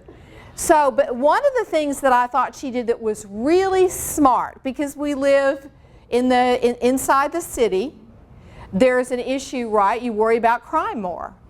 And so she had, and she sent out notices, she delivered notices, because she didn't have everybody's email address, for the 2 or 3 blocks over, that she was going to have a HPD Crime Stoppers rep or officer come and talk to everybody that was interested about what you could do to protect your house. About they had a kind of a group of people that said, I saw somebody in the neighborhood, yada yada, all that kind of thing. So, and she had little snacks for people. Then she occasionally has a thing, meet the neighbors, different block. Different people on the block, right? By then, by the way, she's got just about everybody's email address at that point. So she has this very nice, which I'm sure she charges to the broker, but she's not the broker that she works for, and she has all these people come to meet each other and introduce each other. When you go down the street, there are her signs, and if you go down Welch, you'll figure out who the realtor is. You go up and down the block, and you see her signs all up and down the street. And it's the little things. It's the going that extra mile that has gotten her all these listings. So I'm sharing that with you before you go on your break, because it's those little things and thinking of those little things that are really differentiators for all of us, no matter what we do. So we are going to break now. You've been sitting for a while. Let's go ahead and break until, I'm going to give you a short break, because I'm going to give you another short break. 7 minutes. By the way, trainers do this so that you'll pay more attention than if I said 10. So at 10:15, everybody back, okay? Okay, so now what I'd like for you to do,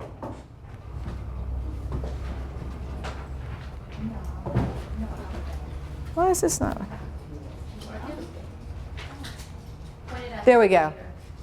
Okay. Here we go. Okay. This won't take very long. What I'd like for you to do is go to page 15, and you will see, 16. You will see a listening habits checklist. I'm going to talk a little bit about listening.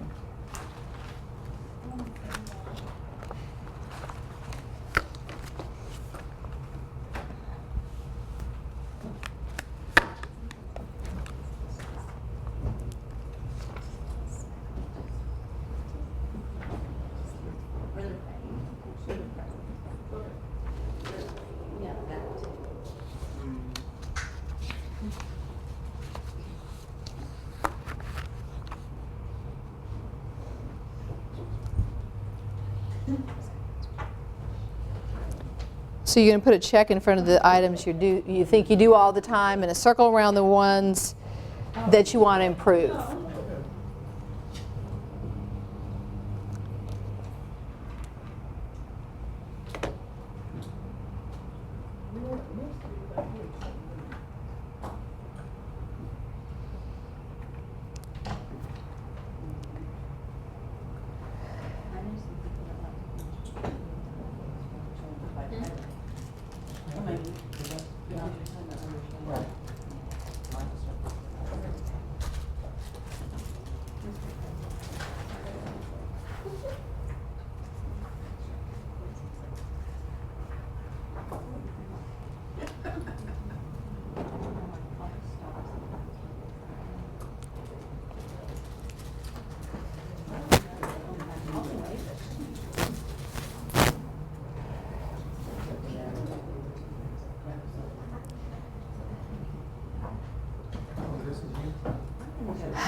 Okay.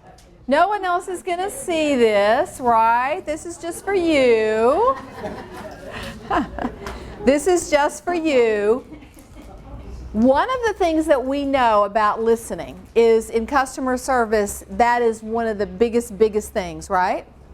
Is that the person on the other end, when they're angry especially, that they feel as though they have been listened to. We spend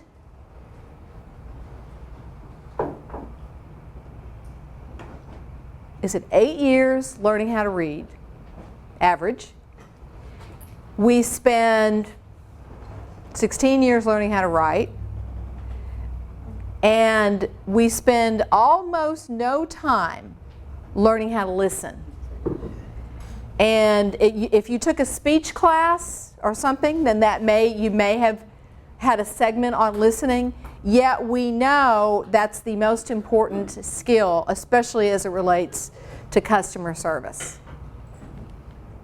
Now, here's some tips for better listening. It's really easy to let our perceptions and our beliefs get in the way of our listening. What are some of the filters that we have, do you think? Not you personally, but just in general, that interfere with our ability to listen? Distractions. All right, good. Distractions. Preconceived notions about what the person's doing. Preconceived notions about the person on the other end. What if somebody comes walks in? What are some of the preconceived notions we may have? How they look, how they dress. Yeah, right. And they may be you know, my husband retired. He was the chief financial officer at University of St. Thomas. And so he's the money guy, right? And one of his best stories that I can remember is some guy walked in. He said he looked like a bum. I mean, he was poorly dressed. It was all kind. He walked in the door, and I don't know if he had gone to school there or what. Okay, so he wants to make a donation. Well, probably the people that are on the front end of that are like, yeah, right. So in his will, he leaves his estate, house, what have you. It was worth millions of dollars. But by looking at him, the first thing that somebody would say is, this guy's a bum. Yeah, get him out of here. So that's a preconceived notion of how somebody that has a lot of money should look, right? A buyer, how a buyer should look, a real estate person should look. So those are things that interfere with our listening. What about on the phone? What are some filters that we have? I'll hold off. You'll hold off, okay. My problem is when I'm receiving a call and they're trying to talk to me and they got the screaming kid in the back. Or the dog barking? Or the dog. Yeah. Or they're driving. Or they're eating.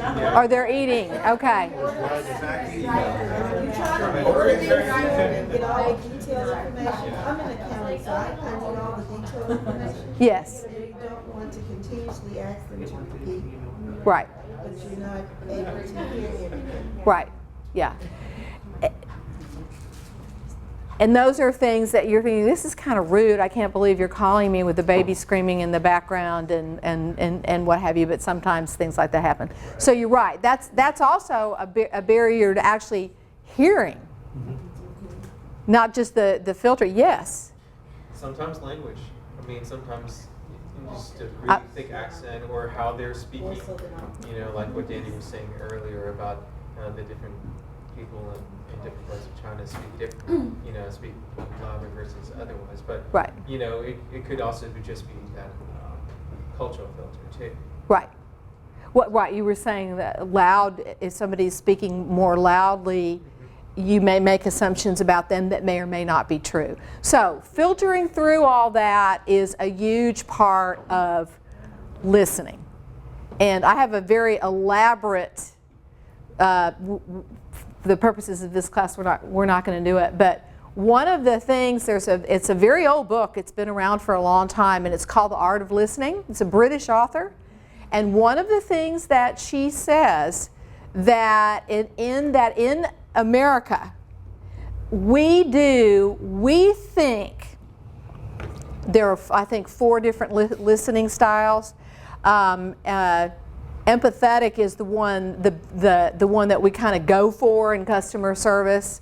But the one that we are most likely to use in the U.S.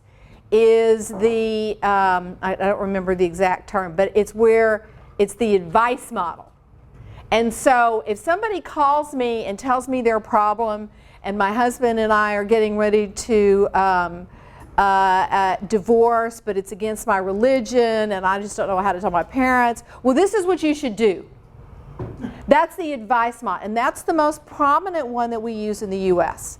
It is, however, not the best, particularly as it relates to customer service.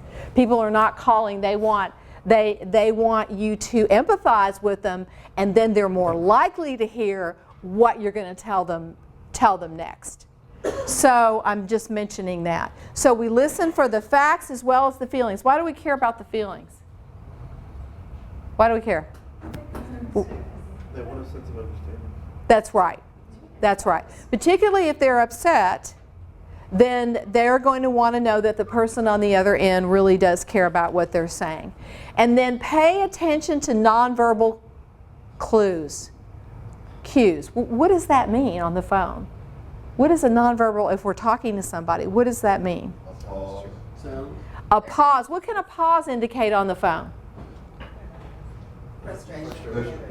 Frustration, lack of understanding. Yeah, their tone can sometimes, Preoccupied. if they don't understand. That they're preoccupied, that's right. All right, so those are all things that are all part of active listening. So if it's face-to-face, we're looking for posture. We're looking for a lot more things that we may not get if on the phone, because the phone is much harder, trickier, because we lose everything. Well, we don't lose the tone. We keep the tone and we keep the words, but we lose the visual, which is that's the biggest chunk. Okay, so far we've talked about the basics of customer service. We've done some role plays. We have talked about listening, we've done a short listening assessment. Now we are going to talk about handling difficult conversations. Remember what I said earlier. It's not the complaint the customer remembers, it's the outcome. It's not the did I fix it if it was outside of my realm, but did the person feel as though they were a little bit closer to what to the right person. Okay, so with that, here's some of the basics. What's the first thing you try to do when you've got somebody on the phone, especially if they're upset? Anybody make a... Let them talk. Even the very first thing, even before that. Anybody ever make a call to Microsoft? They do a good job on this. It's the first thing they ask you for. Your name. Your name. Why do we do that? That's right. It is much more difficult for somebody to be mad at a real person than it is to just some anonymous voice from HAR. We ask for the name sometimes, they don't want to give it to you. Well, if they don't want to give it to you, then they don't want to give it to you. Just say, so you can give them your name. Do you give them your name typically? Yes. Okay, and it may even be phrased just, so I can call you by your name. Because I have noticed even when, and Danny and I were talking about this before the class starts, I bet you get lots of calls from people, or he does, that by the time they pick up the phone, they're already frustrated. Okay, so you're already starting in a situation where you're behind, if you will, where you've got somebody that's already upset. So what we know from research is if somebody calls us by name, it's more personalized and they feel as though they're talking to a real person. So try to always keep in mind, so that's big, and then using the name repeatedly is big. Then try to always remember, this is the hard part, that the caller is not mad at you personally, they're mad at the situation. Even if you have to write it on a piece of paper. This person is not mad at me, they are mad at the situation. So you sympathize. Now by sympathizing and by empathizing, now I want to differentiate that, and you probably, a lot of you already know this if you're on the phone a lot. There is a difference between apologizing for the situation and apologizing because there was some sort of a mistake that really wasn't your mistake. I'm really sorry that this has happened to you. Okay, so I'm not throwing HAR under the bus. What I'm doing is I'm saying I'm sorry that this situation. So we start off with that. Then say something along the line is, let's see what I can do to help you so we can start getting the ball rolling. Now, so then you're preparing to help. You always introduce yourself, as we said before. If you are sincere that you're trying to help this person, it becomes much more difficult for the caller, especially if you're using their name, it becomes much more difficult for the caller to stay mad. And I will talk about the anger curve in just a second. So, now, this is the importance of listening. If somebody feels as though they've been heard, they're more likely to listen to you and to work with you. So, paraphrasing what they say, and also, especially if English is someone's second language or they're going all over the place and they're hard to follow, by saying, so what I hear you saying, this is what the problem. You say it and then you pause and you say, is that right? And then they either correct you, because remember we said earlier, we all come with barriers and filters. So we want to make sure that we're hearing what they meant. And if they say yes, then we go on to whatever the next piece is of what we're going to do to help them. What if you know you're not the right person? You're in the wrong department. What do you do then? How do you handle that, Ross? Most of the time, I take their name and number and I try to work it out for them and call them back, or have the person that they need to speak with give them a call. Okay. Because I get a lot of transfer calls and they don't want to be transferred again. So I can either place them on hold and see if I can talk to the person directly and help them out. If not, then I'll see, let me take your name and number and find out who you need to speak with, or and then you call them back. Right. Okay. That's the best case. Okay. Do you ever stay on hold, especially if somebody said I've been disconnected 3 times? Do you ever, do you have the ability to stay on until they connect? No. You don't have the ability to do that? Okay. All right. So is there a way to handle that if they've been disconnected? The number displayed on my phone, I call them back immediately. Okay. All right. What about in member services? Do you have that? See the number too if they're disconnected, But also we have the records pull up and call them and just tell them what they need. Okay. So this phone gets disconnected, do whatever. Okay. You can always email them if they need to call them back. Okay. And then when you, on the call, you already said if they're on hold, then it'll flip back over to you in a minute. And then do you still care to hold, or will you prefer I call you back? So you give them options. Okay.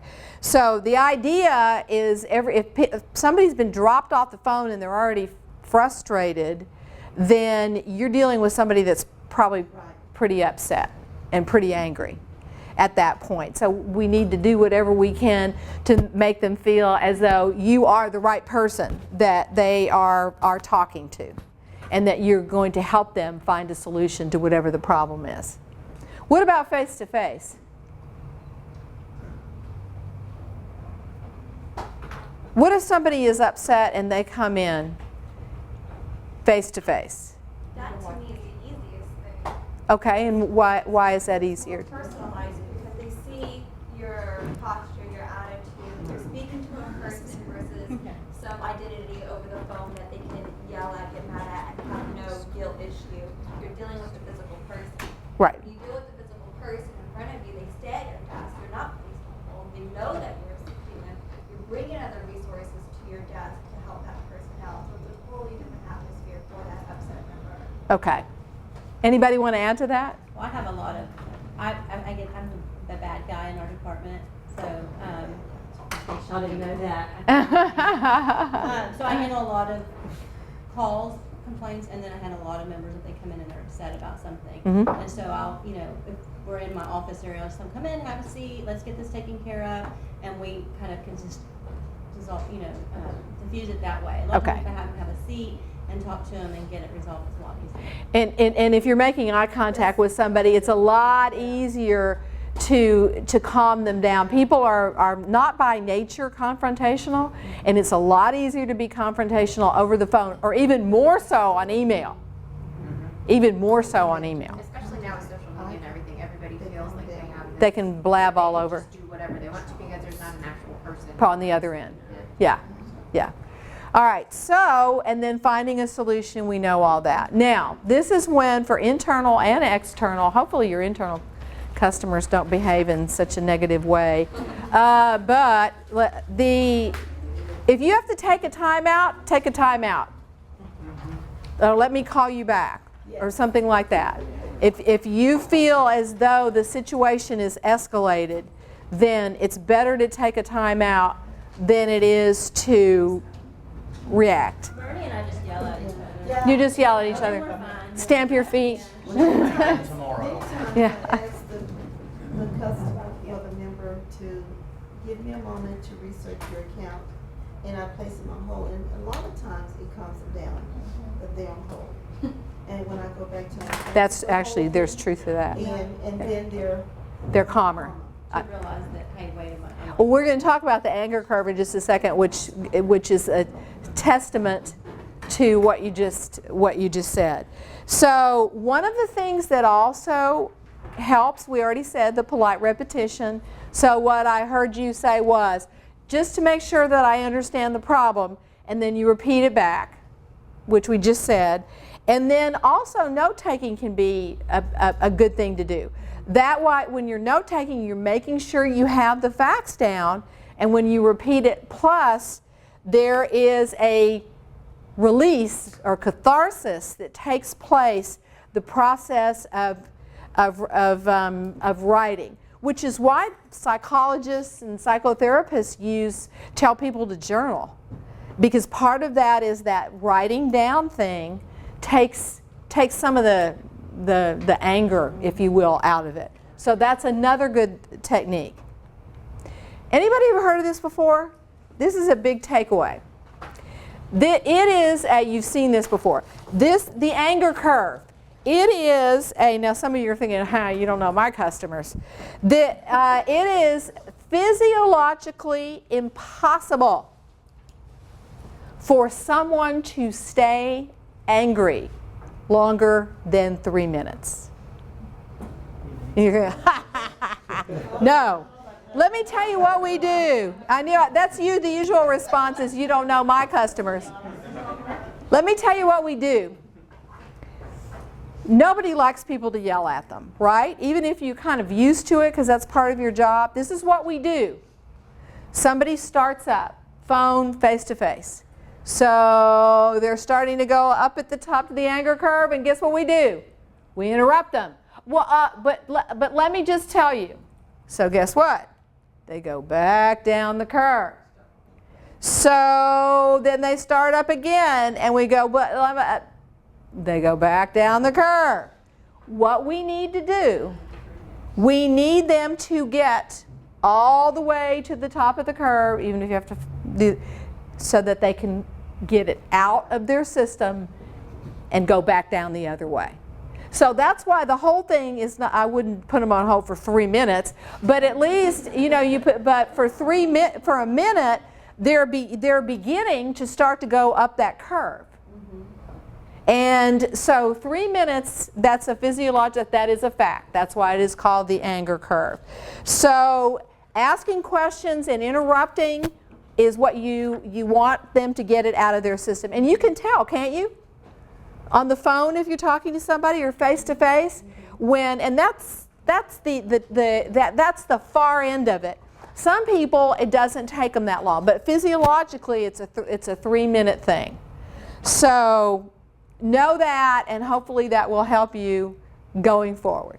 So what we look for is a positive outlook, right? When we do our customer service, we let people get it out of their system, and we look for, in our own personal lives, resiliency. We try to be enthusiastic and approachable. We want people to know that we are the right person, the person that's there to solve their problems.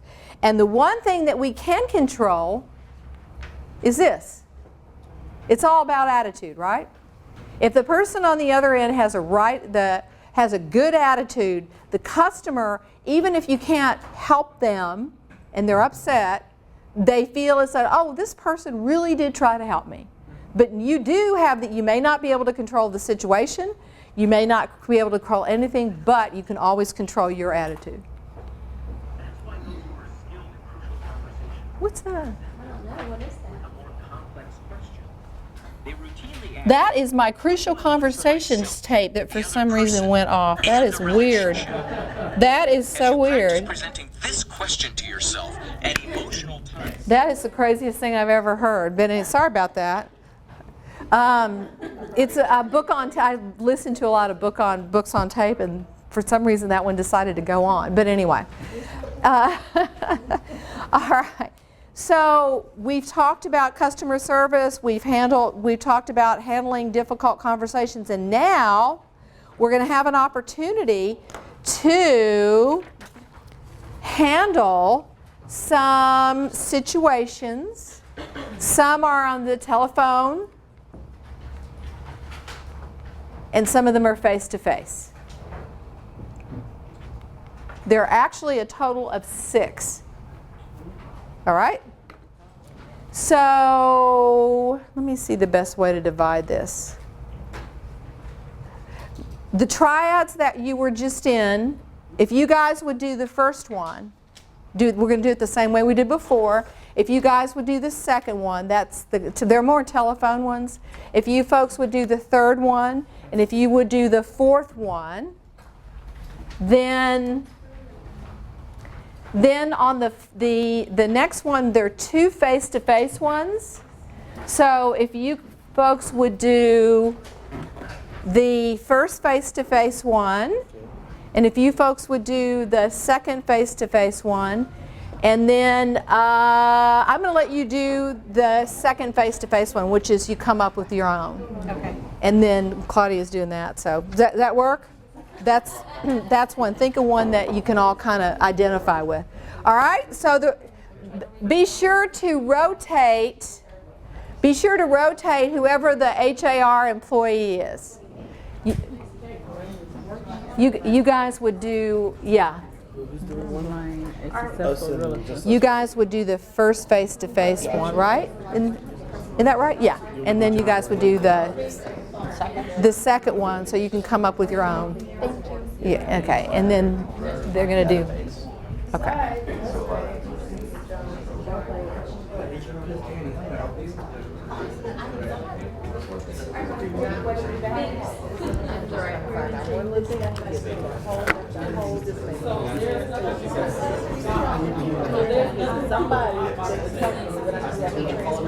Sure, let me see what I can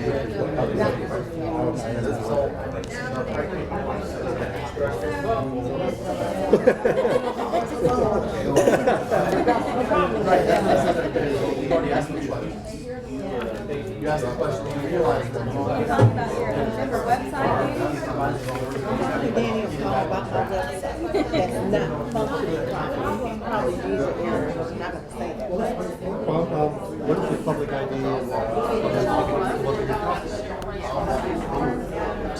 In that case, I would say to send the forms directly to me.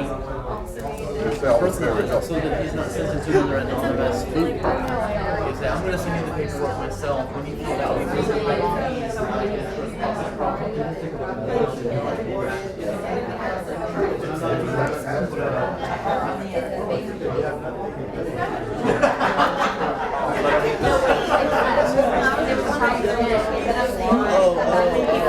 yeah, before we leave.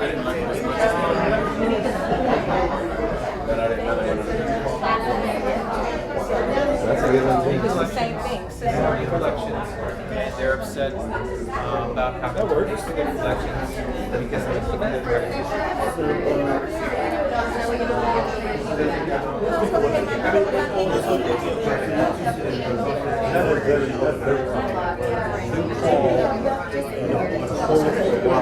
You would lead to more questions to get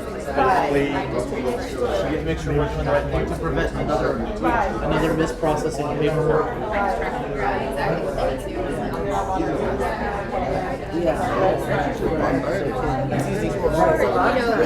The other thing is, that same thing is on my end too.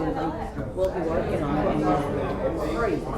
So, I mean, there's nowhere I can go for $10 or $15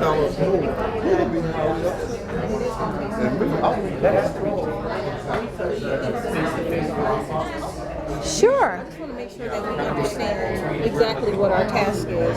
You're saying we're doing situation number 2. Yeah. Yeah. So basically just describe a situation that we've gone through and how we conflict resolution. Well, and then just say, oh, this one comes up all the time. You be the HAR employee, you be the can y'all think of ones like that? Yeah, we've got it. Oh, okay, yeah, and then role play it that way. Yeah, those are the ones.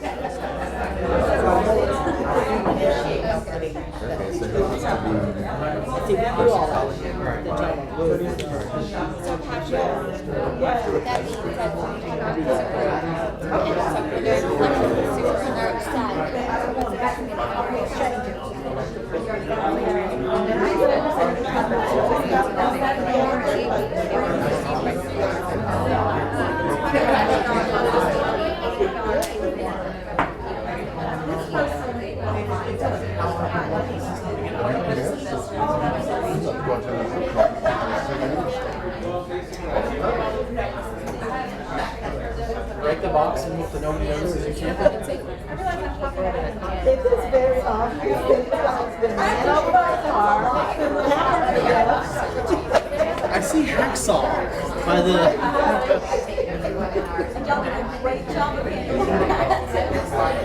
Normally when you get the train, you'll see how long they were already home if you look at the phone. Yes, and that's how. Because if you have an admin phone, you can see that when you got that call, that person might have been already. So you might have to get admin. At least you can kind of see what you're about to get here. That's just awesome. Well, they call, they ask the question, Just the admin phones that do that. I have an admin phone. Because you can see how long they've been on the phone after the transfer.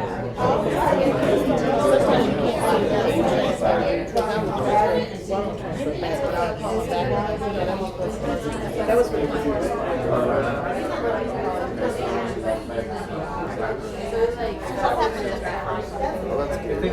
They find it after they've paid on it.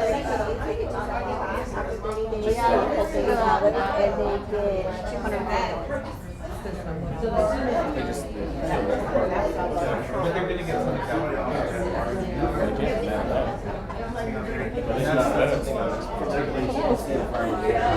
Y'all have a.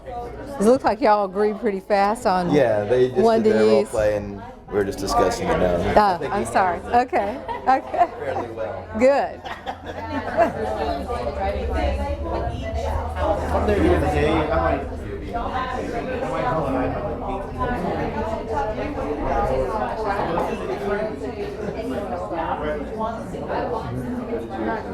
I apologize, I didn't transfer you to the right person. Oh, yeah. Unless more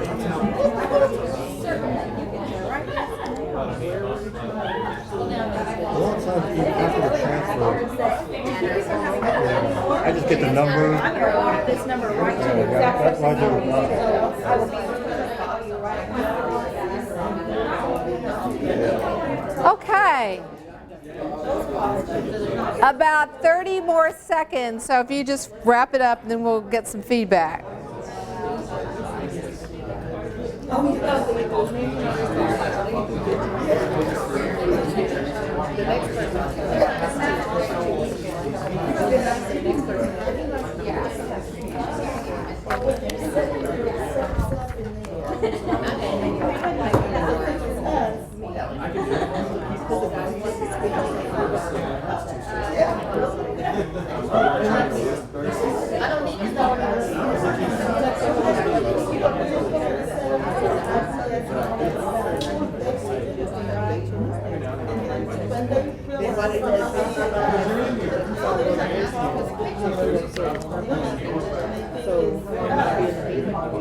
Okay.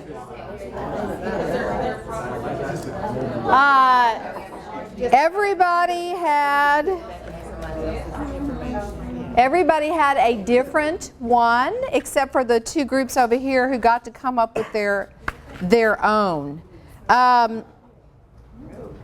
Any of the groups that had the telephone ones? What about on this second one, transfer to nowhere? Heather would love to get feedback. So how do you handle that? How did you guys handle that? Heather, since we ought to make him give. You find out what their needs are, figure out who they were transferred from, and try to handle the situation yourself. So Okay. contact the correct, ask them to place them on a brief hold Okay. so they can, get up to date with all their Okay. situation and everything, and then talk to the appropriate person in the department. Now, if that department needs to call them back, it needs to actually physically talk to them, then you can tell the person that's on the phone, okay, we've already started this for you, we've gotten this and this taken care of. They need to talk to you for one more thing just to confirm everything. This is who I'm going to be transferring you to. This is the last time you'll need to be transferred, and everything is already taken care of. All right, that's great. By the way, just so you know, I did not make these up. These were ones that were actually provided. It was by one of the branch managers, wasn't it? So that, and what I did, all I did was take them and put names of people, and so that and didn't put the answer in. So these are not Emily Booth made them up kind of ones. These are ones that actually came from some of the branch managers. All right, what about the long hold call? Who wants to do that one? They're looking at you, Marilyn.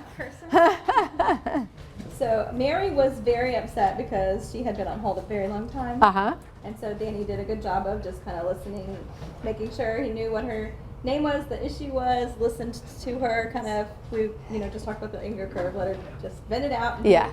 Reassured her repeatedly that he would not put her on hold. He was going to do what he could to take care of her right then and there, and tried to get her information and quickly determined some sort of answer or step to take for Great. her.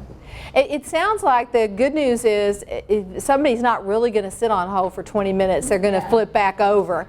So that's good. I don't know why this particular one came up, but it did. Transferred multiple times. But Yeah. It's more common. there is I'm not sure if just the admin phones have how long they've been actually on the phone with someone, because sometimes you get transferred and I can see that they were already on the phone with someone for 15 minutes already.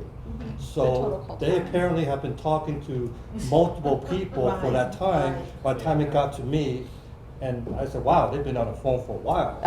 Yeah. Before they even got to me. So I Yeah. don't know if the regular phones have that. They do. They do? And the thing is, on our phone system, you can't be on hold for 20 minutes. Yeah. Right. It's 10 minutes and it sends you to voicemail. That's how our system is set up. But Right, which is good, really can good. voluntarily loop back and get back on hold. So they voluntarily put themselves on hold for 20 minutes. somehow. Explain that so I understand, like Nathan. if they get sent to the voicemail after 10 minutes, it gives them the option to go to the operator. And then they would have to tell the operator, I still want to hold. Oh, okay. To go back to be put on hold. Okay, so it's a voluntary hold. Right. Okay, I got you. And like Danny said, if they've been on the phone for 20, 30 minutes, they've most likely been talking to at least a couple people Okay. already. They haven't been sitting there for 20 minutes waiting for someone to pick up that phone call. Do you think it works the same at the branch offices too? Yes. It does, okay. It's unified. Okay, it's throughout the system. All right, well, that's good. That's good. All right, what about this Juan Morales one? Who got that one? We did.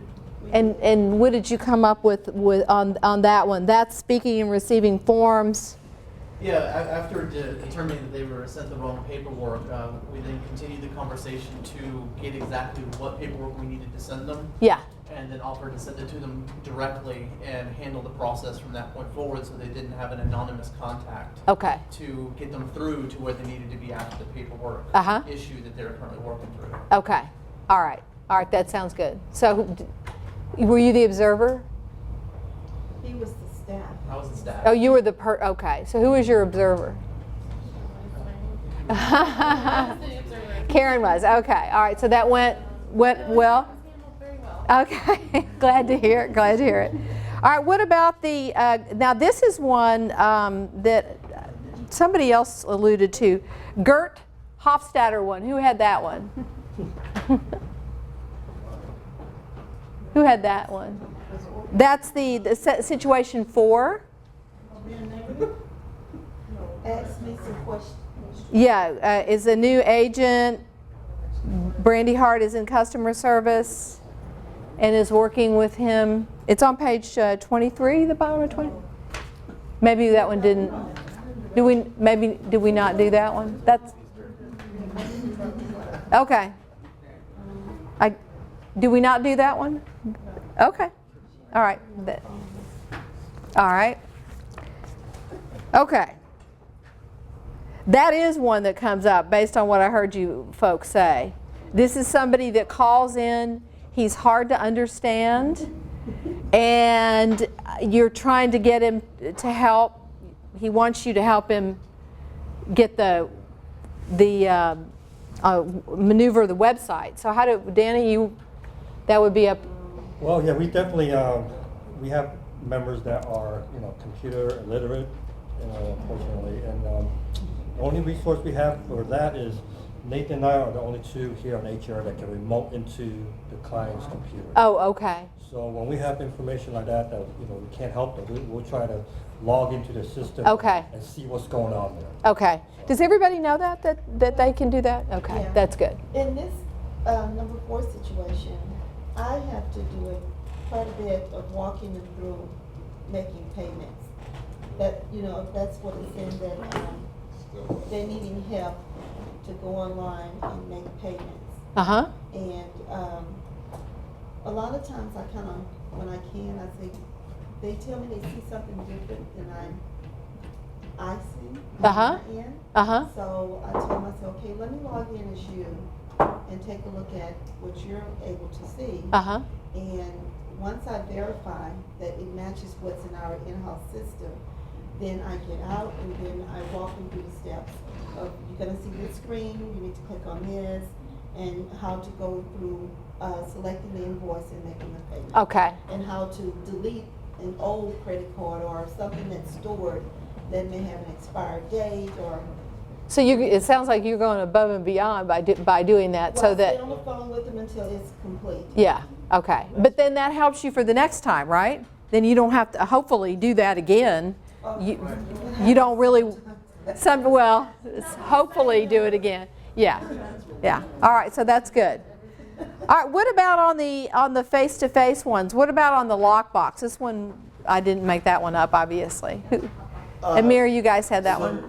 What we did was well, the person comes in, he says that he thinks it's not working, but it actually is. What we would do is have them try to use it in front of us to see if it's actually working. If it is working, or if he's doing it incorrectly, then we show him how to do it, and then what I would do is give him my business card since I was working with him. He came in, so that in case if it's not working again, he can contact me directly. Okay. And try to help him out with it. All right. All right. That's great. But that does happen apparently, where somebody thinks that the lockbox is broken and it's really not. Right. Okay. We test it out and then, or ask them how they're doing it, kind of observe to see how they're doing it, if they're doing it possibly incorrectly, and then show them how they should be doing it properly, and then verify that it's all working properly, and then Go from there. Okay. Okay. Good. Sounds good. How about on the? Thank you for that. How about on the last two groups? Had they come up with your own? What did you folks come up with common situations? We came up with in collections with their super accounts. That's a major one. Uh-huh. That's a lot of people's feathers ruffled because it takes, I calculated it, it takes $554.70 sometimes to get their account back active with Supra. That's if they lost the key, that's reactivating the key, that's paying for the year's lease fee for the key, Oh my. as well Uh-huh. as the insurance for the key. Uh-huh. And a lot of the members are thrown off by that amount. So our solution to this is to give them options. Super key is not necessary. The super key is something that you need to produce your business when you need it. They do not have to get that right away. They can go home and try to find their key and then come back in. And part of that $554.71 is a recovery fee of $81.19. Super's forgiving the remaining years that you failed to turn in the key. They're forgiving it, and they're just charging you a reactivation fee. So they are saving them money. Okay. So I kind of we all, not just I, but we all Break it out. Break it out and give them an option. And that sounds like a good idea. If you tell them this is what goes into that amount, yes. Oh no. Oh, okay. All right. That sounds like a much more equitable way to do it. How about our other group, folks? Did you come up with a different one? We came up with members calling in, complaining about. So basically, our decision was, I'm sorry. So we had a situation that in the MLS department we faced on a regular basis. We had Stewart title that we used for a title company for years, and then we had Realist that replaced it.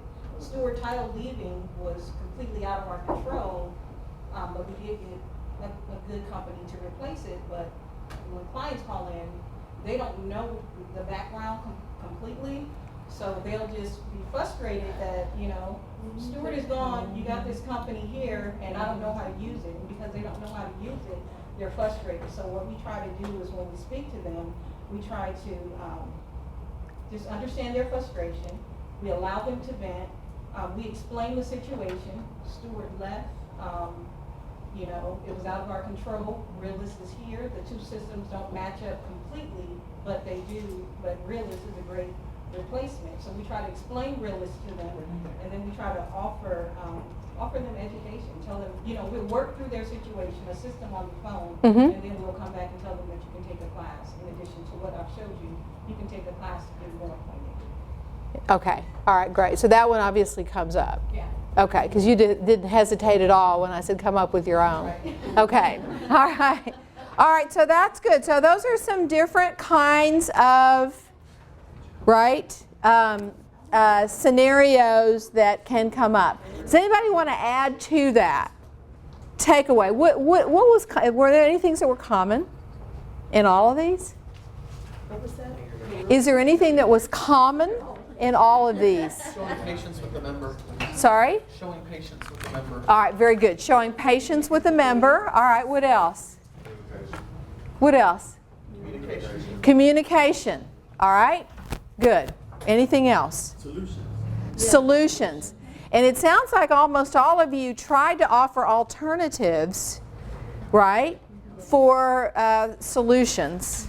Anything else? So communication, patience, solutions. Sorry, Kristen. Explaining things to them, like what Lily said about explaining why we no longer have Stewart and why we have Realist now. Right, right. All right, so and that is a very good thing to bring up. And explaining on the breakout on the money, so 500 and something things, whoa, where did you come up with that? And then letting them know how they did. Yeah. Okay. Any other comments or questions or anything you'd like to add on this section? Okay. Do one more part, and then we're gonna go ahead and break. What I want you to see on this next thing. Okay. I want you to take a look at these, and this is actually page 25 through 33. These are 8 of the most common customer service things that block communication with customers. And some of you may look at these and say, no, these never happen. And you may look at them and say, these are the ones that happen all the time. But this is just general overall customer service. What I'd like for you to do now, I tell you what, we're going to do part of it, then we're going to break because you guys have been sitting for a while. Then we're going to come back and we're going to do a little activity around the ones you star. I want you to look at these, and then you can see the backup for them on page 26 through 33, which explains what they are. And I want you to star the ones, you can do that on this sheet, or you can star them, the ones that you see in your group, in your department, or even in all of HAR come up the most. All right? Ones that come up. Let's not say come up the most. Ones that come up. Ones that come up.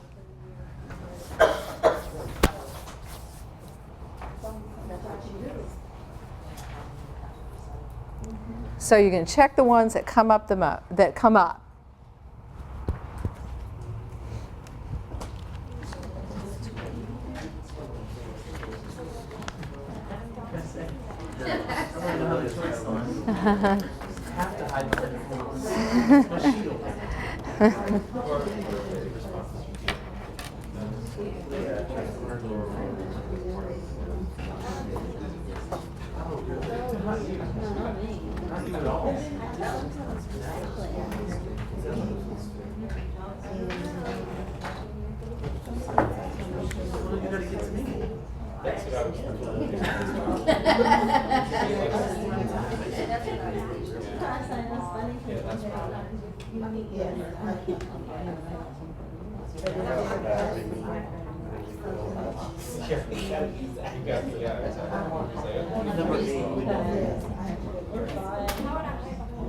Because you're letting the person know, hey, this is our role.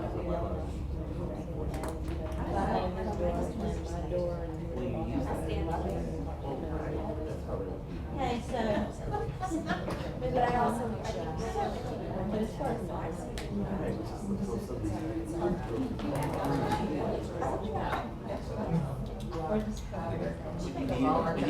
Would it work here? Everybody done that? Check the ones that they see come up here. All right, let's go ahead, and before we do the second part of this, let's go ahead and take a break until, I'll turn my watch off. Let's take a break until 11:15. And we'll come back and we'll do, go over this a little bit, and then we'll hit email and professionalism. Yeah, I don't. It's the $1 billion job. You know, that's a really good idea, and if I had $1 billion, I would do this. Do that.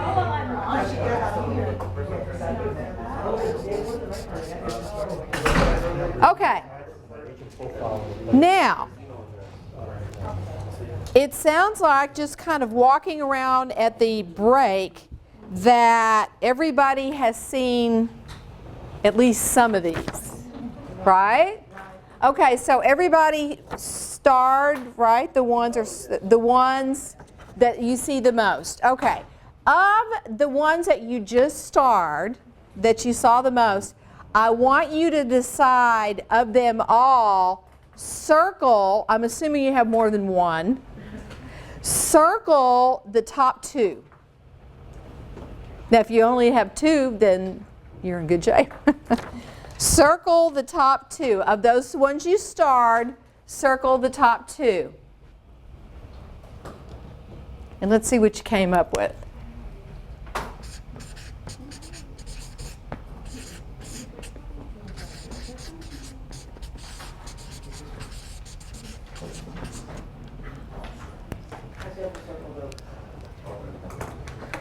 Okay.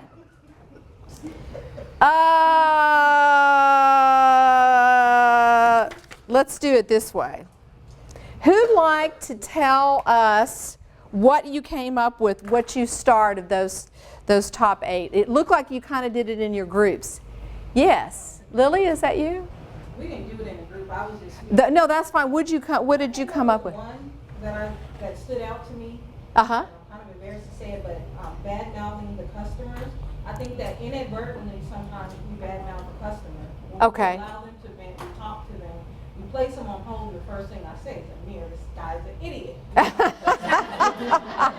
say the name instead of that guy. Give him an impression. So I think that we don't do it intentionally. Your feelings. I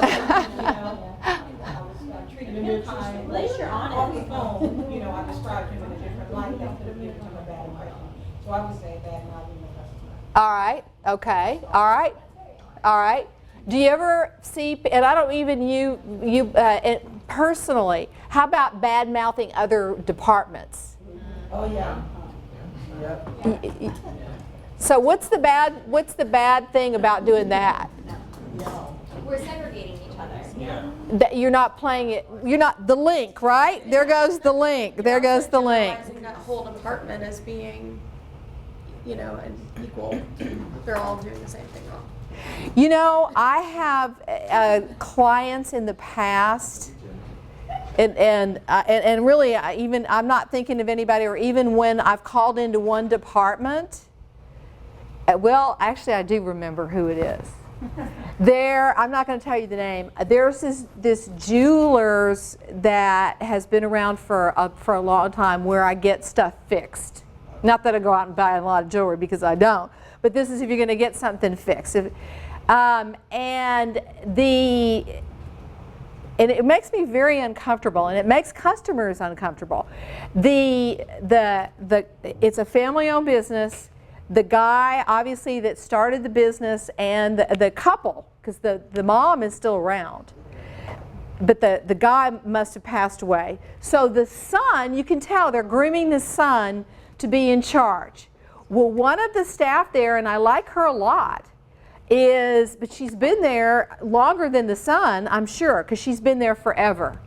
If you call in and they say, well, they said they would have it today. Well, who did you talk to? Did you talk to Jason? I'm just making this name up. And was it Jason? And I said, it might have been, I think it's one of the owners. Oh, he didn't know anything. And I'm like, what do you say to that, So it makes the person on the other end very uncomfortable when you badmouth other people in other departments. So I'm bringing that up, a good reason not to do it. It makes you look bad as well as all the other people that are there. It undermines the whole organization. And I still go there because they do a great job and they're reasonable, and I like her a lot, but it makes me, and she's done it more than once, it makes me uncomfortable. What happens when the mom dies? I have this incompetent person that's owning it now. Do I quit going? I mean, you know how people do. They take things forward. It's always the what's in it for me. How's that going to affect me? So anyway. All right, so bad mouth. What other ones did you come up with? Yes? Hiding behind the roles. Okay, so we were just having a good discussion around that. So give me an example how that may look, Patrick. Well, going back to the key collections, the super key collections thing. It's just like when you're explaining to the member, I mean, obviously, yeah. Explain to the member why they're paying, what they're paying for. Then one thing I always tend to bring up is that, well, it's a leased product from Supra. This Supra cycle key is a leased product from Supra according to, the guidelines of the put out there when you got the key, which I'll offer to print off for them if they want. That, in at least in my perspective, that's hiding behind the rule because I'm saying, okay, you're paying this because of this rule, so this is the reason why you're having to do this. Well, let's have a conversation around that. Because that was sort of the conversation that we had around some of the rules that relate to accounting. I guess we need to define for HAR purposes what's hiding. What's hiding? What would hiding be? If you look, let's. Yeah, if you maybe use it as your defense. Well, Okay. Okay. Or like that's how it is. Let's go back. That's the last one. That one's came up more than one time, I think. Okay, so hiding behind the rules, that's on page 33. Rules are a must, but when you can, right, trying to make the customer happy is important. However, you can't say, oh, I'm sorry you're unhappy, we're just going to waive all the fees. Would that be hiding?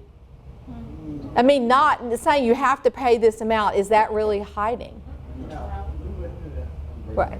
You can't do it. You can't. Okay, so in my opinion, that's not really, that's not hiding. Hiding would be where I don't want to do something. Or I really could do it, but I don't feel like it because this guy's a jerk. You know, I mean, seriously. It takes a little extra work on my part. It is doable. It may take an extra 5 minutes on this phone call, but he's acting like an idiot, so I'm not going to do it. So that's hiding. My department's not familiar with that at all. Sorry? I could bend this rule, but Okay, when can you give us some examples when you could bend the rule? With fees, if they call in and they're charged a reinstatement fee or an extra fee that we see that it hadn't been waived before, then we'll give them a courtesy waiver. They're allowed to give them one courtesy waiver, but only for like a reinstatement fee. It cannot be part of your dues that are paid to the state and local. Okay, so that's leverage. Yeah, we have a lot of it like with classes. If they don't cancel within the amount of time, we could not charge them a no-show fee, or we could give them a refund. We can do different things. We can provide them with different options. Right. If they show up late and don't, we can reschedule them or not charge them. Right. So there's a lot of things that we could do, but if they're really ugly, we could not as well. Yeah, so and that would be hiding. That would be hiding where this guy is not nice, or he wasn't nice the last time I talked to him, so I'm not going to help. That's a hiding. But if it's a rule, like it's an accounting rule, and the whole group is going to get in trouble, right, or the fee, the super fee, that it's got to get paid, it's how it's done, right? Would that be Well, yeah, correct? I was also thinking more of like a situation where this person's obviously very frustrated and very upset, and you're basically just using that as like, well, you have to do it this way because of this I don't want to. Okay. All right. So I don't want to talk with you about it anymore. Yeah, that would be an example of hiding behind the rules. Well, my other example is we have members that go online and pay, and they discover, oh, I used the wrong card.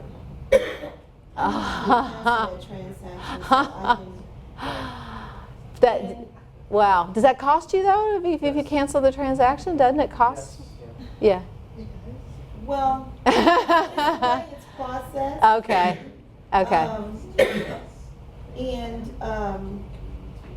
it's a lot more work than we would want to go through. Yes. And also, but I tell them the policy is no. Okay. That the steps in handling the procedures and the time frame for it to reverse on your account, that's pretty much hiding behind the rule. We can, but what they're trying to stop doesn't stop the problem instantly. Because it takes 72 hours and possibly a week. So if you're trying to stop it from creating a problem with your bank account, it doesn't solve the problem. Okay. But, and sometimes we have different merchants that we use, Mm-hmm. and it does cause a problem with us as far as accounting. So that sounds like it's got a whole lot of pieces to it. Yeah. But I think to clarify the term hiding means I can do something, I can bend it, but I choose not to. Right. Like in our department, when a member's fine, we can work with them. But say they're nasty. Yeah. We could stand behind Rule 9.1, which says that if they want to contest their fine, they can petition it to the Fines Task Force Committee. Even though we have in our department a policy to give them a one-time courtesy waive or an online training course in lieu of the fine, you could just reroute behind the rules and say, well, Rule 9.1 says you can petition the fine. I can't help you any further. Sorry. Okay, so that would be a hiding. Yeah. That would be hiding. Okay. So, all right, just to clarify that. Now, all right, so we mentioned those two there. And are there any other ones that you brought up that you want to discuss? I got one. Yes, Danny. Passing the buck. Passing the buck. Okay, so how does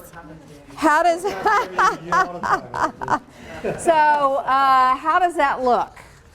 And well, unfortunately, sometimes when we don't listen to what the members or clients are saying, and we hear that one word, we automatically think that that's where it goes. Oh yeah, you mentioned that. Members don't realize where they are in our system a lot of times. They don't know the difference between Temple and HAR. So, yeah, we have two separate systems. So if they say something like, my MLS, I can't find my MLS, they automatically sometimes they, oh, that's the MLS department, and it goes to them. Yeah. And vice versa too. So, and I think education is the key in teaching our members the difference between the two systems, and also to employees to get more information before the transfer. Right. Right. Instead of automatically, hey. And that's the listening, isn't it? Yeah. That's the good listening. You need to sometimes follow up and say, hey, so exactly what's going on? Where are you at in that you're having a problem? Right. But instead of that, sometimes the call just gets transferred. So going from I don't know to I'll find out. Yes. In other words, owning it, which is huge in customer service, right? Yes. Owning the problem. Yeah. It is, and a lot of the times, and this is not an excuse, this is just like an example, I think, of the reasons why calls are being transferred without fully listening is because we are not only just answering these calls and trying to listen, but we're also doing other things. We're multitasking while taking these calls.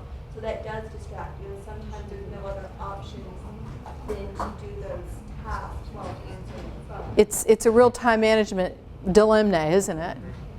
Yes. Just to piggyback off of what Megan said, Mm-hmm. sometimes clients will call in and they'll tell me one thing, but and I'll transfer them understanding what they just said, and they'll get to her and they'll say, it could be a list of things. That's a good point. Say to her, this is actually what That's a good point. So it looks like someone wasn't listening. That's a good point.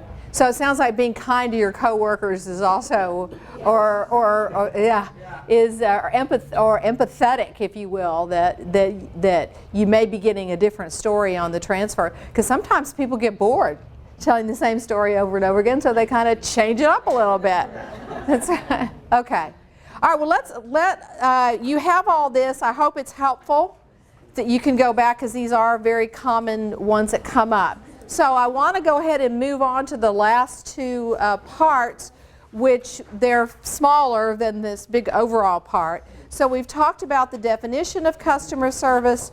We've talked about the importance of handling difficult conversations, listening. We talked about the anger curve. How long does it take to get to the top of the anger curve? 3 minutes. 3 minutes. 3 minutes. And we don't want to interrupt, because it keeps pushing them back down. Then we also discussed the 8 most common group problems.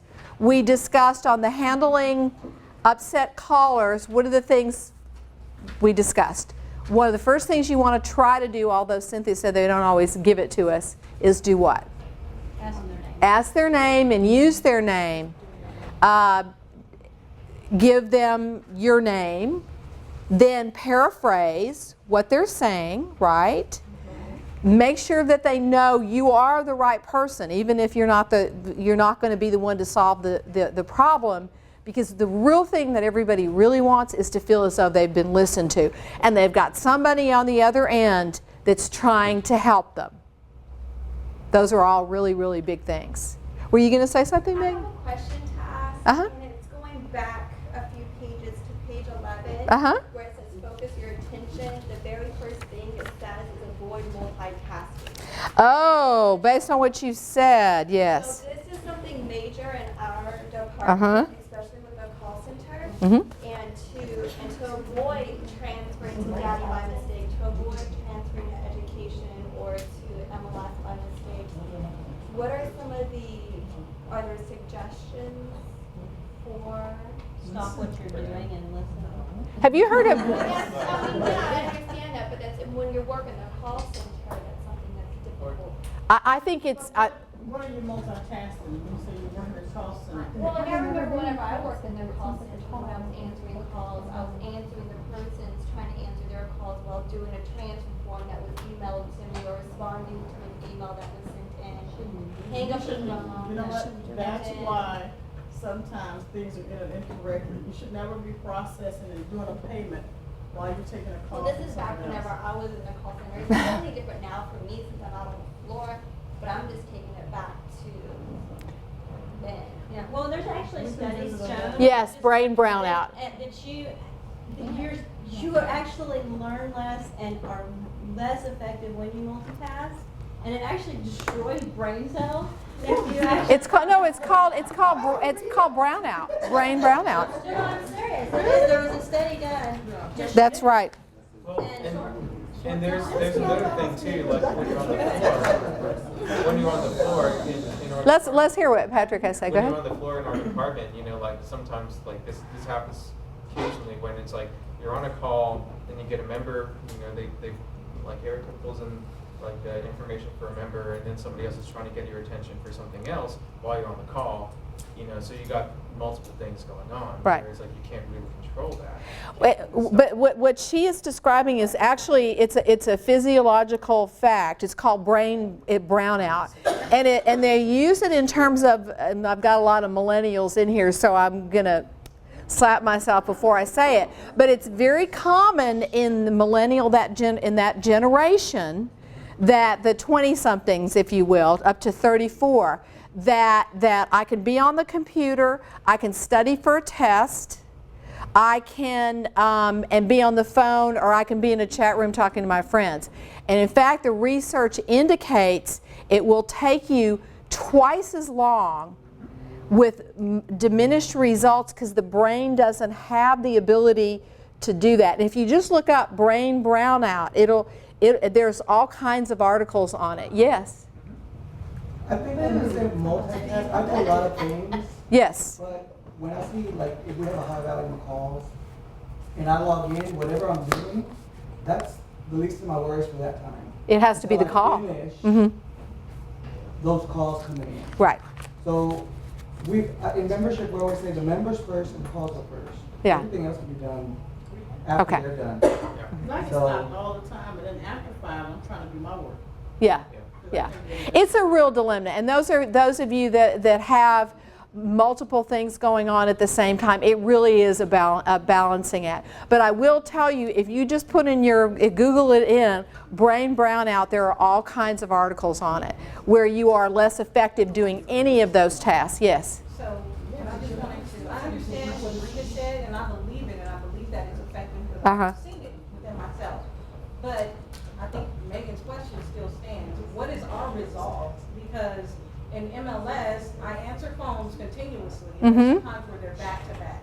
But in addition to answering phone calls that will go to voicemail, I have to go back and check those voicemails. Right. I have emails that are coming in from three different emails that I have to respond to.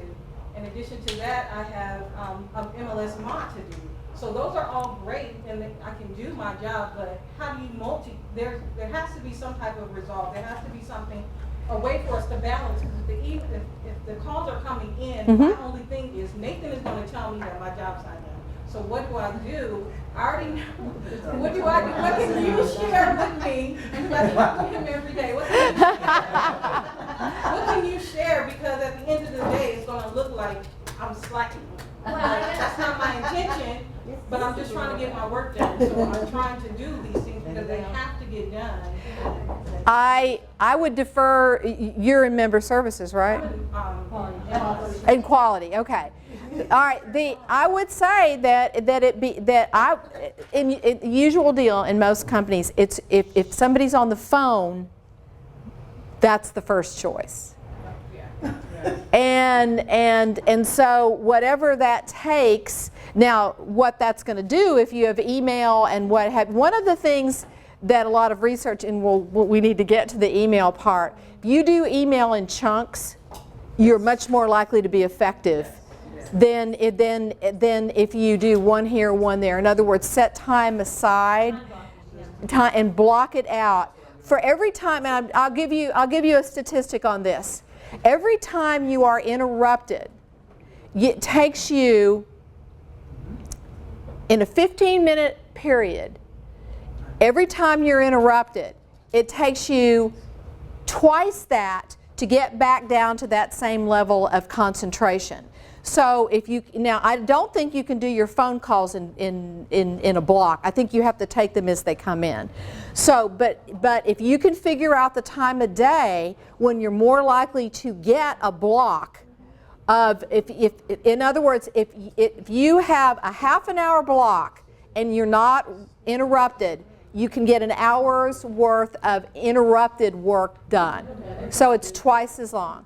So that would be a time management thing that I would tell you that it is what it is. Or if it's 15 minutes, you can get in effect it's a half an hour, because it's the interruptions that interfere with your ability to concentrate. Were you gonna add to that, Nathan? Well, I was gonna go into basically you covered it. Is time blocking. Is what it's all about. Yes, you got constant phone calls coming in, and as someone who was in the call center before I went to become the project manager of the department, I would say that for the next hour I'm going to work on responding to emails while I'm answering phone calls. So as I answer a phone call, of course I don't respond to any emails at that point, but as soon as I wrap that phone call up and I've logged that ticket, then I get right back to answering emails until the next phone call comes in. And so I would continue doing that. I would only work on that one task until that task was complete, and then I would move over to the next task. And so I would instead of doing two at the same time. Correct. I would never do two things at the same time, because that's where mistakes occur. Right. Yeah, that would be the other thing. Thank you so much. Is that sometimes I walk around and I see my staff, and they might be on a call, should be logging the call, and they're looking at Facebook, or they're looking at Snapchat, or they're looking at something. That is taken away from what you're doing, because you cannot concentrate on both of them and log the call. So, the phones need to put down, the personal phones, and then focus on what you're doing. Right. I get pulled all the time. I cannot finish my stuff. I get pulled no problem by people complaining. Yeah. And by other departments. So. There's no question that it's a challenge, but I'm mentioning the two things I think that are important to know. Number one is what I just said about brain brownout, and I'll look up that link, because I had an article I carried with me. And then the second thing is for 1 hour of a half an hour of uninterrupted time is worth an hour of interrupted time, because it takes 15 minutes to get back down to the same level of concentration. So when you can take chunks, then even if it's little chunks, you'll be twice as effective. So. No. I think it's a legitimate concern. Let's do one more, and then we need to move on to email. Yes. One method that I use, I can barely remember my own name, and my father always raised me, if it wasn't in writing, it didn't happen, so I'm a big emailer or whatever, but I have a stack of different color little sticky notes on my desk. And in my head, pink is the most important, yellow is the less important. And if I'm in the middle of one task, I get a phone call, I'm disrupted, I'll jot the person's name down on a pink or a yellow. And so I know I can call that person back late today, tomorrow, that one can wait a little bit. This task has to be taken care of immediately. Once I finish this, I got to get right back to it. So, and also I'll leave an internet tab. Rita makes fun of my tabs all the time. But I'll leave a tab on the internet opened. This is the task I must complete. When I'm completely completed that, I can close that tab. So if I got 500. That's a good idea. That's a good idea. That's a good idea. That's a really good idea. Okay. I do want to get to email and I do want to get to professionalism. So these have been great discussions, but let's go ahead and we can talk about email for a while. Now, so the moment of truth then, moving forward, is that instant when the customer comes into contact into any aspect of HAR and based on this contact forms an impression about the quality of HAR. That's the moment of truth. And it's huge in any business. I have a quote, I don't know if I kept it. Yeah, it's at the very end. Okay. Email, my favorite. I actually do a whole class on email, so we're going to do this very quickly though. So what our customers are saying. Now we are going to talk about email in a kind of a email etiquette, high level kind of a thing. I think based on current businesses, right, that email is the biggest rub for most of us. So I'm highlighting those things that I think after spending some time with Cynthia in her group and talking to Rita and playing around on the website, that I think are sort of important things to know.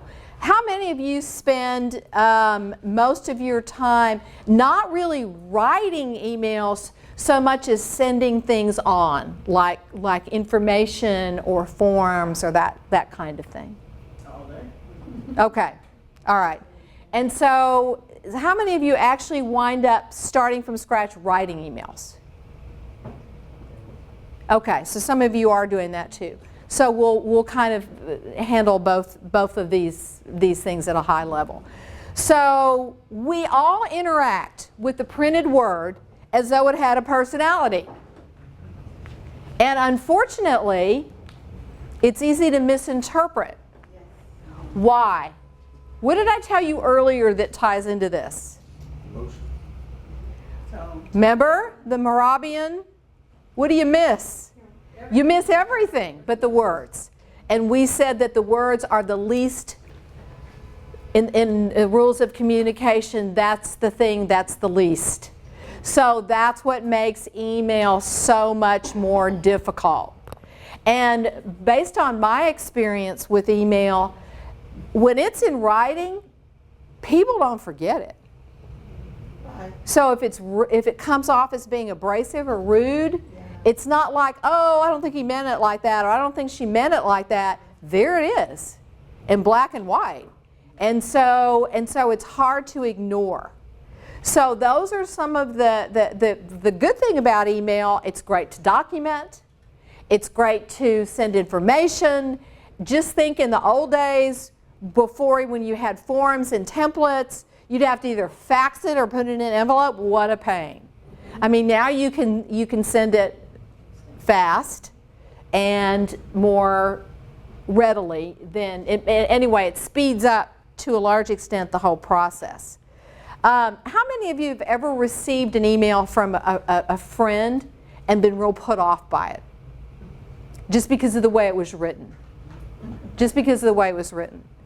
My daughter is in sales, and one of the things that she's pretty aggressive. Yes, she is aggressive. And there have been a few times now, she's gotten to where now she'll send it to me first. She'll have some kind of email she sends to her boss, which I have told her, I don't know how many times, you don't ever send an email to your boss unless you've had a conversation with the boss and then all you're doing is trying to document. In other words, you said this to me and I disagree with what you, I said, don't do that anymore.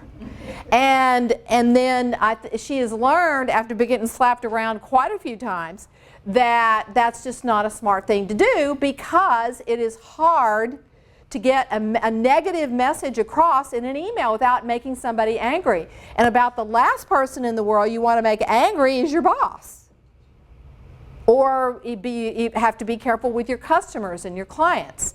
So proceed very cautiously when you put things in email. Now, let's talk about, we talk about email, let's talk about some of the rules, if you will. Okay. Now, I may be stepping on delicate toes here. When do you hit reply, and when do you hit reply all?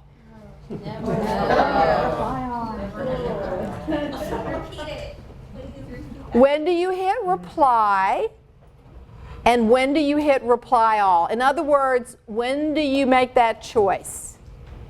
If it's all even know the answer, but if it's a group, I'm sorry. If it's a group meeting or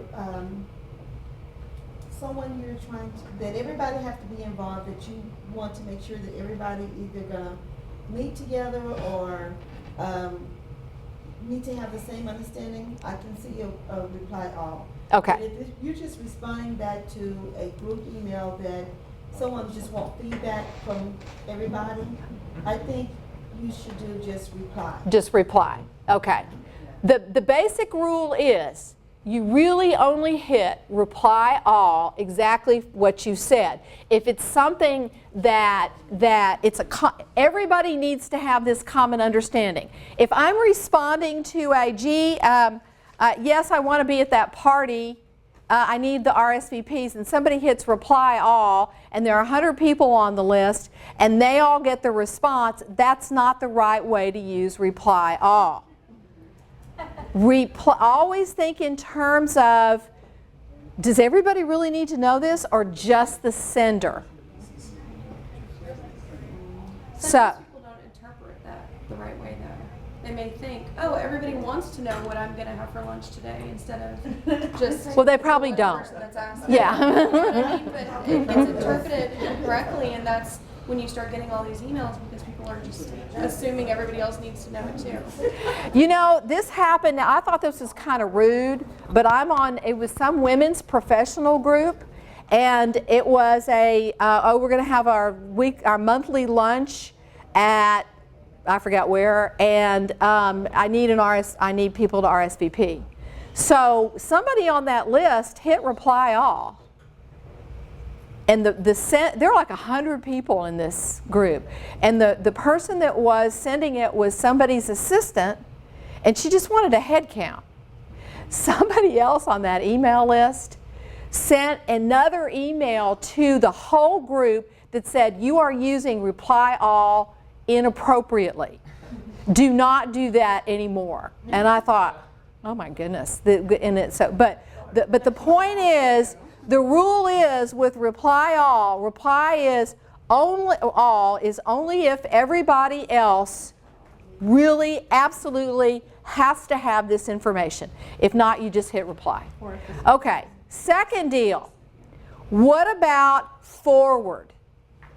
I have been burned more times than you can possibly imagine on a trail of this particularly happened with my family. and where you said, and you don't realize that 3 forwards back you'd said something kind of unnice about a brother or a sister. I mean, I come from a big family of like 5 kids.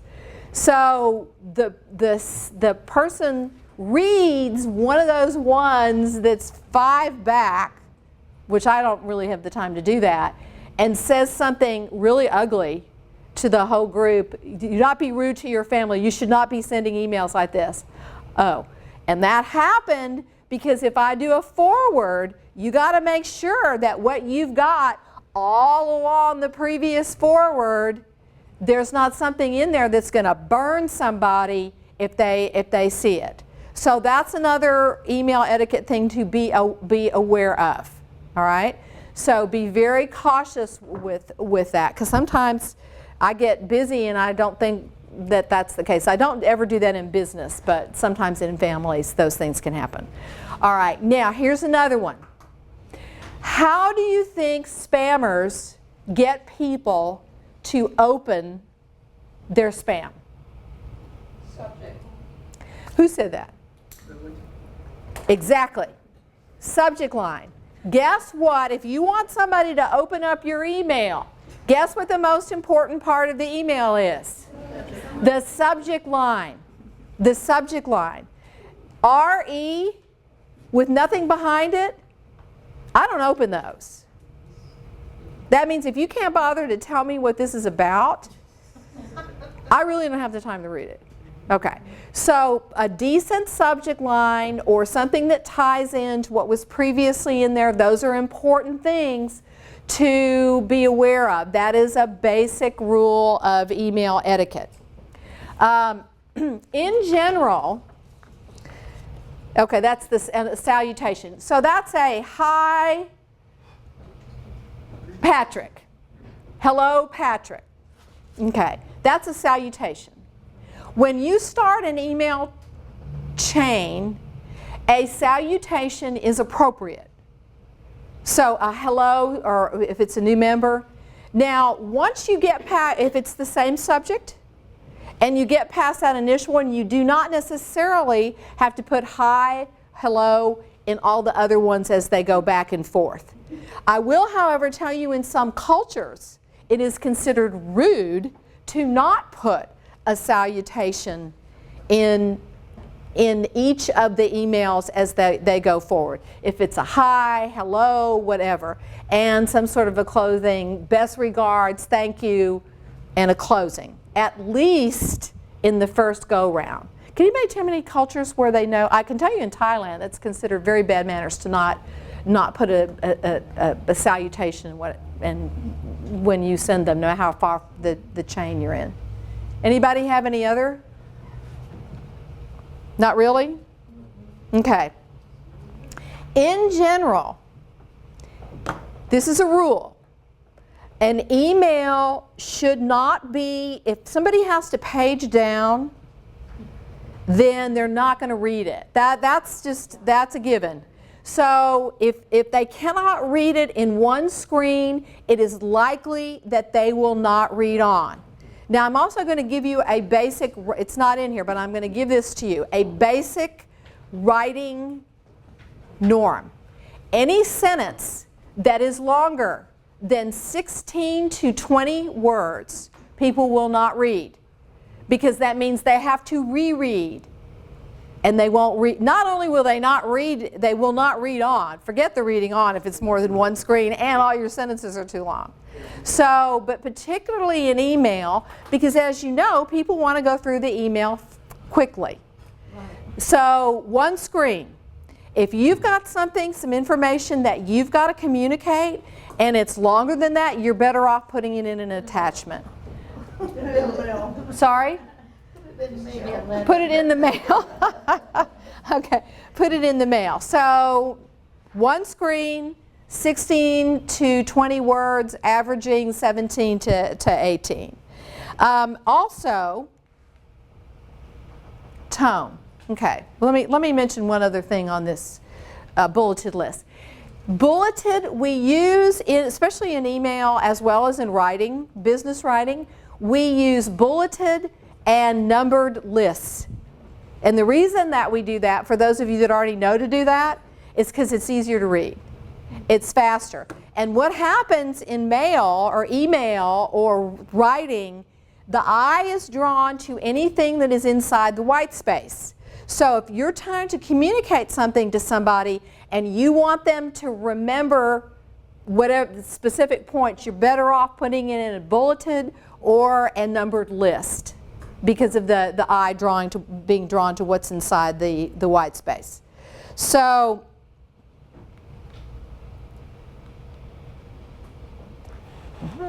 why are we not going? There we go.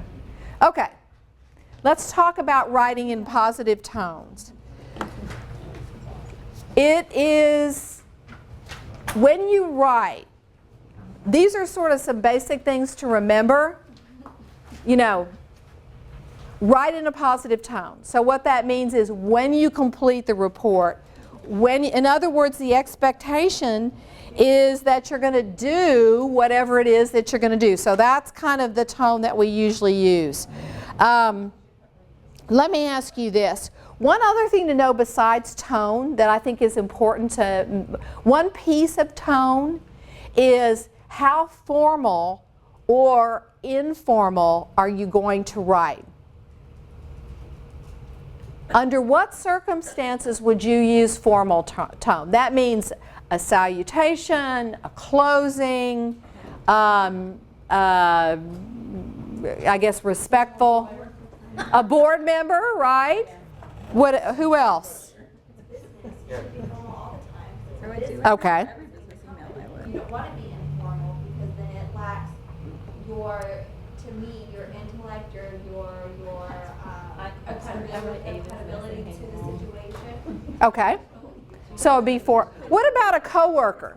What about if you're following up with a coworker? It depends on the situation. Okay. All right. So we decide then, is it going to be, good point, is it going to be formal, informal? Is it going to be short, long? Am I going to use bulleted lists? Am I going to just use short paragraphs? I make those decisions before I send it. Now, I hope, I don't even want to have this conversation. I hope everybody has spell check before they hit it. In other words, that you've got a default that if you don't, I highly recommend that you get Danny or somebody over to get you to set it up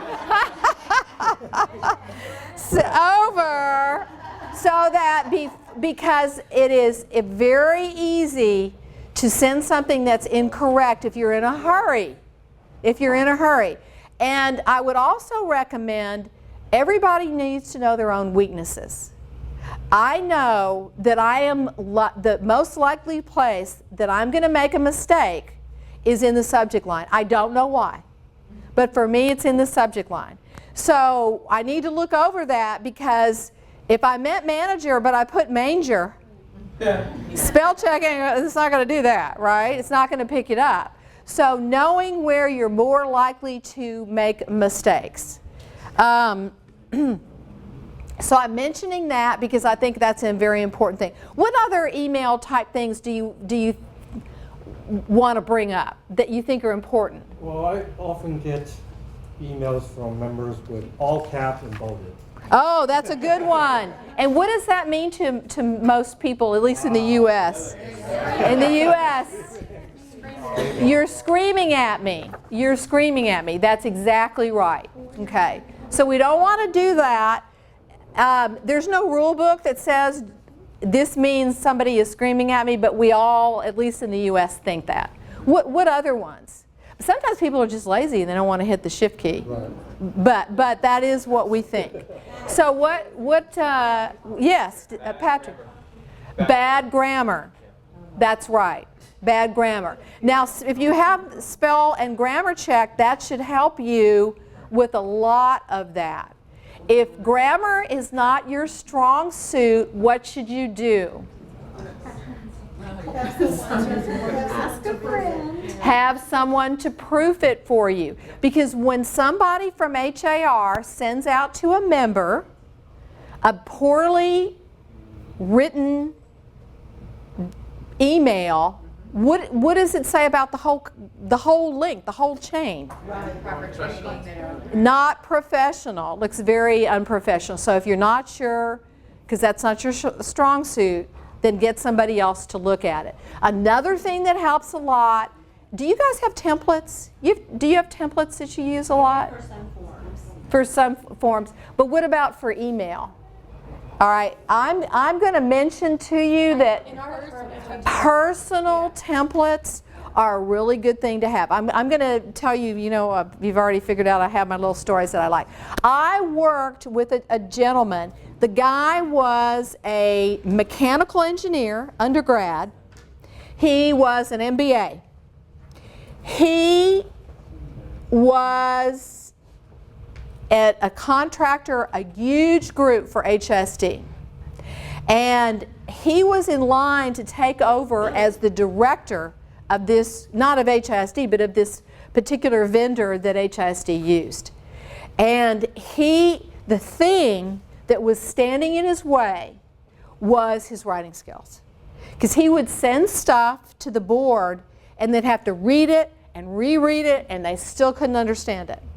So my job was to work with him on grammar and writing so that he could get that job. It was a coaching thing. So there's a really good book, and if the grammar is not your thing, I would highly recommend that you look for, it's called Greg's, Greggs. You can get it on Overstock.com. Greg's Reference Manual. It's the most widely used business writing publication in the US. And also has actually English kinds of variations on it. But I bought him that, and then he would send me his stuff. Okay. And every week he would send me stuff, and I would redline it, send it back, he'd change it. And it took a while. It took a while. But one of the things, and I'm telling you this is a long way to get to the point of templates. One of the things that I learned is that 80% of what he was writing was the same stuff over and over again. And if you just put the templates together of those things that you use over and over again and hold those, that will save you all kinds of time in the of writing. And if you don't know what those templates are yet, begin to pay attention. I write one that's an update, a status update. I write one that has to do with what our training needs are going to be, etc., so that you've got some place to start. And if you do, it makes things a lot faster and a lot fun. Any other ones besides the caps? Yes? I think you should not be super brief in your emails. Okay. All the time where I don't know what it is. It just says I need help. So even some bullets would be helpful, right? So even some bullets would be helpful, right? Yeah. I need help with ... Right. Yeah. Make it an email that's worth sending, not pointless. Good point. Oh yes, and stop. Please do not send me random emails about anything because I get enough junk mail.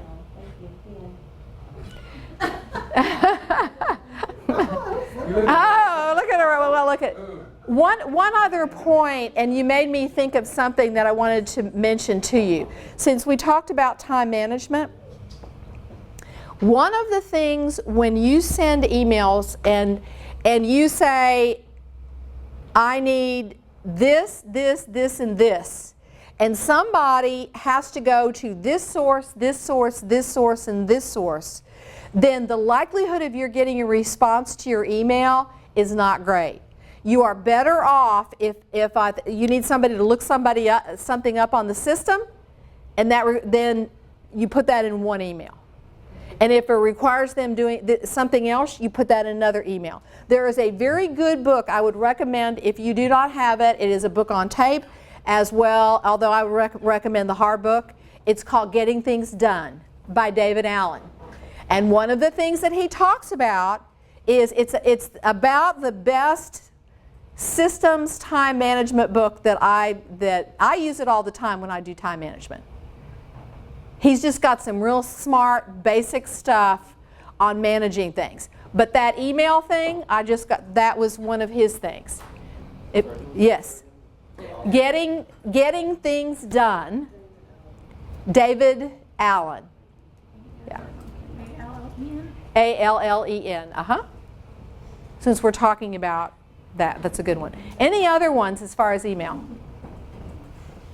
Yes. Back on your forwarding. Yes.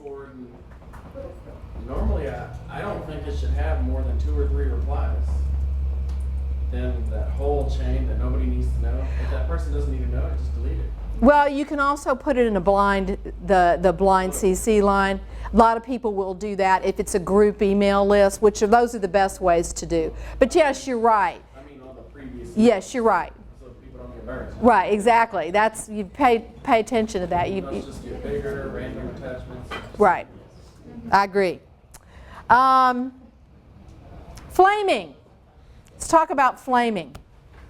What's a flame? What's a flame in email terms? Because everything is high important to me. Talking bad about someone. Flaming is you get frustrated with a boss, a coworker, and so you sent out in writing this really insulting email, or even worse, you sent it out to a coworker. And the problem with that is then they can forward it, depending on if they're mad at you that day, they can forward it on to that same person, you know? So flaming is sending out random ugly emails to people. Now, when email won't work, we've already said you just get the verbal with an email. If you want all of it, the whole thing, the rule of thumb on email, if you can't get it resolved in 3 times, that's 1, 2, 3, it is time to pick up the phone or time for face-to-face. I mean, certainly you've seen that. Well, there'd be 12 emails going up back and forth, and it's something that could have been resolved 2 minutes in a phone call. So that's the basic email back and forth rule of thumb. There's also other ones. I'm a little reluctant. Do you guys have how fast you try to respond to emails to your customers? Yeah, that was the question. Do you have a rule of thumb here? You're supposed to respond. I try to do it within the same day, but sometimes it's 24 hours. That's the rule is 24 hours. Now, I understand in customer service, it may have to be less than that depending on what the rules are around that. But the basic email rule of thumb is 24 hours. So if I send something out at 5 o'clock, I wouldn't expect somebody to respond by 9 o'clock the next morning. I'd give them at least to the end of the day. So yes, that is the basic email back and forth kind of a rule. And if worse comes to worse, face-to-face. Yes? I know in our department, it's not 24 hours, it's try and respond to everybody that day. Just say, we can't get it done today, but we're looking at it. And that's a very good thing to do. I don't want you to think I've forgotten about it. That's what that's saying. I'm working on it. And then the person, it also stops them from calling you back or sending you another email. Or contacting someone else. Or that's even worse, contacting your boss or the boss's boss saying this person isn't responding. Right. Okay. Any other questions or points on email? Yes, Patrick. I get this sometimes where it's somebody sends an email immediately. I haven't looked at it or something because I'm on a call or helping a member in person, and then they're calling in to the call queue in membership, asking for me, why haven't I done it? So basically, why haven't I processed the thing that they just emailed to me? So. Well, that just sounds like one of those customers that, you know, I don't know what you can do. I mean, it's sort of, that's not reasonable. And so a nice way to say it would be, I will get back, I'm working on it, I haven't forgotten about it, and that's about all you can, I mean, that's not reasonable. It really isn't, unless it's something you can handle in 1 minute. So, okay. Any other questions on this? If not, let's move on to professionalism. I like this quote. Your beliefs don't make you a better person. Your behavior does. Behavior is huge. Yes. Behavior is huge. Yes. Do you want to hold that for you? Go ahead. Go ahead. Yes. Everybody hang on a minute. I'm going to take a picture. I like quotes. That's kind of my thing. But, okay. So let's talk about, we're going to talk about dress in just a second. And I have quite a few stories on this, in this regard, that I won't bore you with all of them. Okay. So the image then An image is a mental picture, like a drawing. Remember at the beginning we did Mickey Mouse, we did McDonald's, all those things, and the HAR logo draws up a picture for you of what people think of when they go to HR. Okay, so you walk into that, you're a customer, you walk in. When I was here the other day, I have noticed that people, I tend to notice that because it helps me decide how I'm going to dress up more here than they do in other kinds of companies where I've been through the lobby area. Seriously. I mean, of course, there was a board meeting going on the day I came. That's different. Oh, all right. Okay, all right. All right, well, that's good. At least you recognize that when the board meetings are going on, okay. So what if I let me just tell you, so new client meeting, I'm going to come in a suit-like attire. And I walk in the door, and the person that greets me is in jeans and flip-flops. What am I going to think? What image do I have of HAR? Yeah.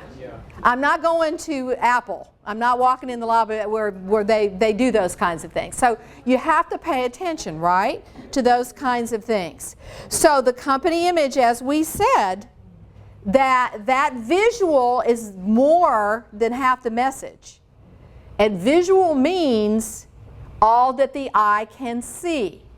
So if I'm very well spoken, I use great grammar, I'm a nice person, I look at you when I talk to you, and I come in, if I would have come in today dressed in jeans and flip-flops, maybe some of you wouldn't think this, but the vast majority of you would think I was not a very professional person, and what the heck am I doing teaching this part of the class? Right? Okay. So it's important. And professionalism, and I'm going to tell you a story that, again, this is one of those somebody that I know things. Now, dressing, we're going to talk about the 3 different typical styles of dressing we call business casual, and it's kind of the rule of 3. But before we do that, I'm going to tell you, because this is a lecture, and I do coach a number of young, I say young, and anybody younger than me is young, but anyway, so someone that I know was telling me about, it's a sales organization, and this young woman that had been a manager was very experienced. I've seen her. I mean, she dresses very nicely. She's very poised. She's been to my house for dinner, and very impressive. Okay. So a promotion came up, and some of you may think, oh, this doesn't bother me. It doesn't bother you until it bothers you. Believe me, this is how this works. So it's actually somebody that my daughter works with, so I was just getting ready to say it's hard for me to avoid it. Okay, it's really one of her best friends, and they work together. This young woman was very experienced, and in sales, as most of you know, it's how much money you make that they almost can't fire somebody that makes a whole bunch of money. I mean, you have to do something really horrible. So she makes all kinds of money. She's in line for President's Club every year. Okay, so the one of the 2 bosses quits or gets fired, I don't know. But anyway, so there's a position that opens up. Okay, she applies for the job. She's been there a really long time. She has amazing numbers. She looks good, smells good, does well with customers, etc. So what happens is she does not get the job. Now, my own personal theory is, so what you're telling me is she wants to be promoted and she's going to be the boss of the people that she's working with. Now, remember, I have an HR background. That's like, oh my, that's tricky on a good day. It happens, but it's tricky. So she said, yeah, okay. So because my daughter is a very good friend, she was lamenting, oh, this is so awful, they did this to her. And I said, Danielle, there's more to it than this. There's more to it than the fact that she didn't get the job. There's something else. Well, a little bit of time, it kind of creeps out. She has anger management issues. So in the group, and it's all kind of like I saw in member services, all the desks are together. Okay, she gets mad at one of the other reps, or she wouldn't do this with customers because she wouldn't have as much stuff as she's got. So she has these little tizzy fits all the time. And this kind of slips into the conversation.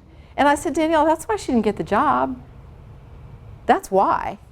Well, I know, I found that out, but I'm not supposed to tell her. I said, no, you don't want to tell her, stay out of it. But the point is, you always need to think in terms of not the job that you have, but the job that you want to have. Or it may be you don't care about that higher job right now, but you don't know if you will.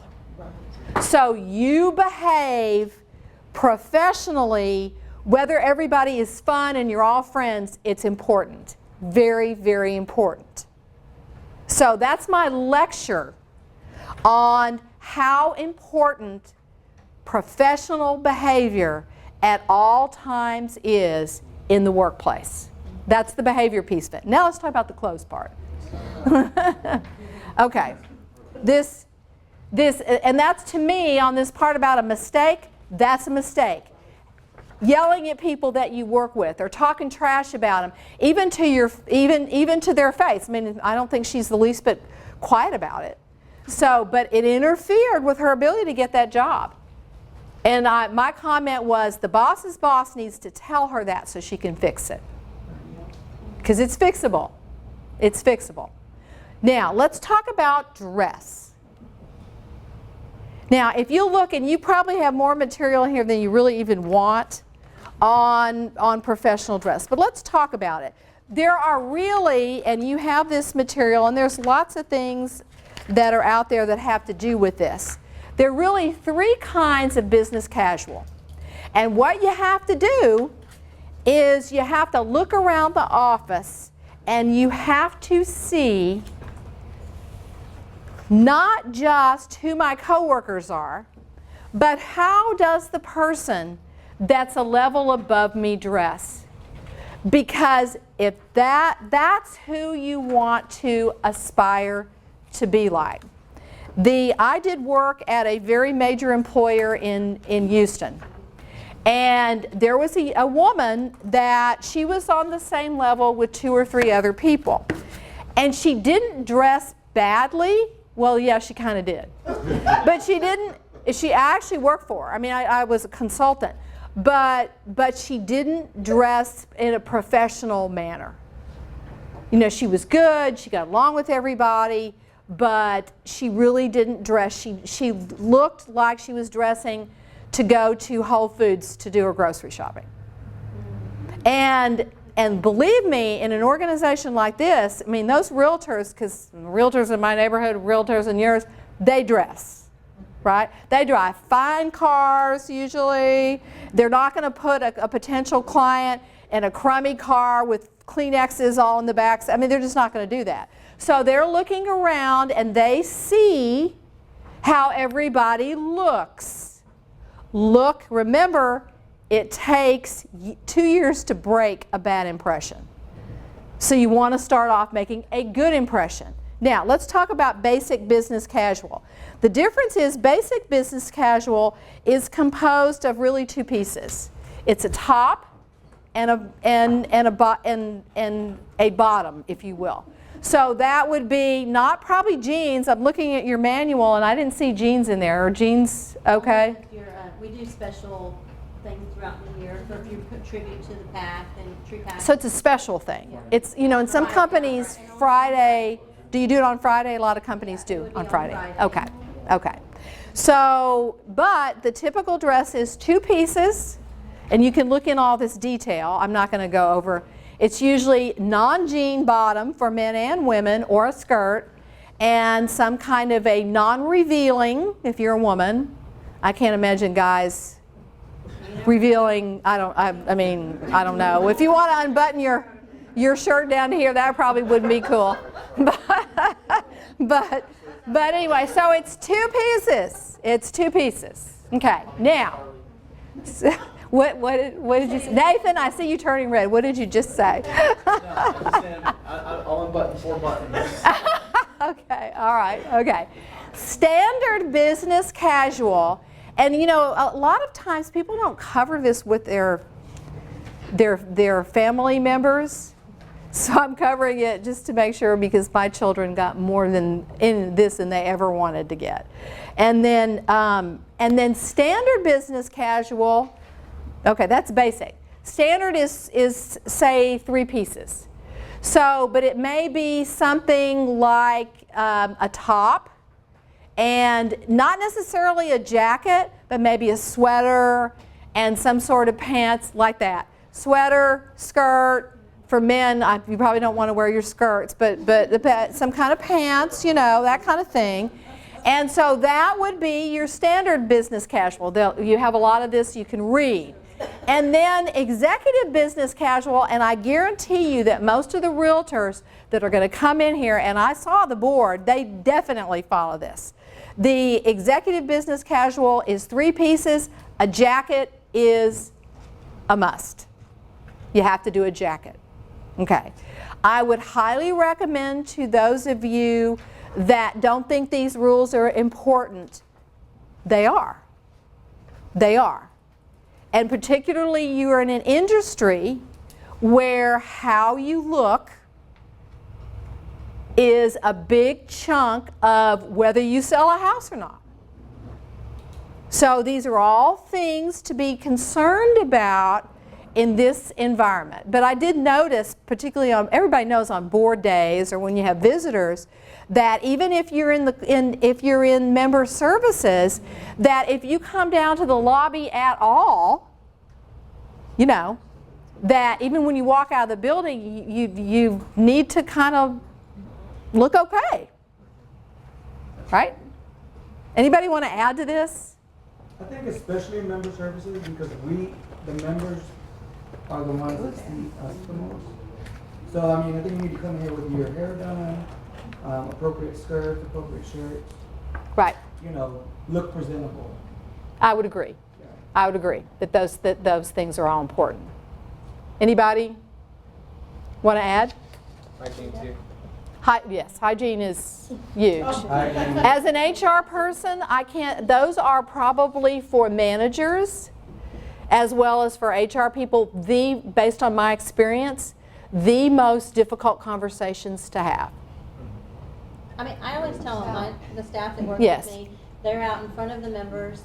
You know, even if we don't have any classes going on that day, you know, we're a professional organization, and we need to represent ourselves as professionals. And if we have flip-flops or sandals and something that it looks like we woke up and just rolled out of bed, yeah. Or if we look like we can go to the club right after, it's probably not appropriate, and it's giving the wrong message to our membership. And it also says that we don't really care about what we do or how we do it. It sends a bad message. It does. And I always say, you know, if you were going to go out and represent us, what would Bob Hale, our president and CEO, do, or Renee do, or what would I do? I wouldn't go and wear something that was wrinkled or disheveled. Right. I would have my hair brushed, and I probably wouldn't be showing everybody every bit of things that I have. Right, exactly. Well, because if you want to be treated professionally, you don't need to be a distraction. Yes, it is a distraction. And it is a distraction. It can be in multiple ways. Right.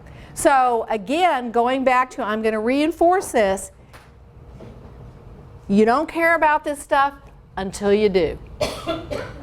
And then at that point it's too late. Then it's too late, right? Okay, let's go back over, because I know everybody wants their lunch.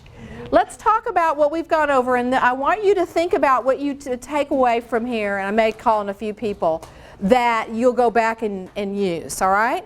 So we talked about this morning, we talked about customer definition. We talked about our customers and what do they want. We discussed a communication assessment. We did a listening skills quiz. We talked about tips for handling complaint calls. We talked about the anger curve and the importance of of attitude. We discussed the 8 most common kinds of customer service issues. We talked about email etiquette. We gave some basics on that, on formatting, and on tone, and how important it is when we do our emails. And then we discussed professionalism and what that means by way of physical image as well as behavior. And I don't want to say it for a third time, but it doesn't matter until it does, right? So, if you would like to write down, I'd like to hear from a few of you that put something down on your action plan. This is my favorite quote. This is Mahatma Gandhi. It says, a customer is the most important visitor on our premises. He is not dependent on us. We are dependent on him. He is not an interruption in our work. He is the purpose of it. He is not an outsider to our business. He is part of it. We are not doing him a favor by serving him. He is doing us a favor by giving us an opportunity to do so. Anyway, that's a real common one. Sorry? Would anybody like to share any, and I just want to tell you it's been a pleasure being here, that you've been a great audience, that going back to that statistic, remember 75% of the people that feel as though they've been treated inappropriately are going to talk about it. And only about, actually 42% if they had a good experience. So we want to make sure that the good experiences are reinforced. Would anybody like to share something that they're going to take away? No, but I'm going to go through the manual when our next staff meeting. We'll probably go through some of the things that we learned per day and probably purchase a couple of the books. Well, great. I'm glad to hear that. I have one more quote here, if it'll come up. Another one.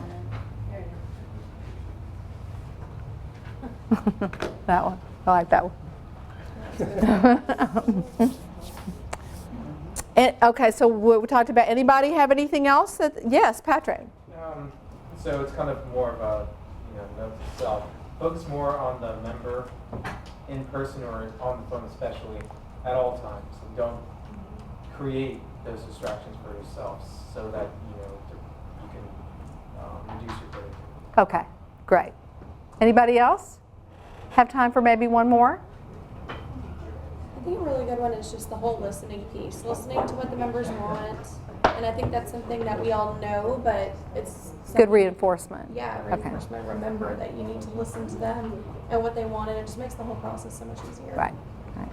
All right, great. Thank you so much for being here today. You were great.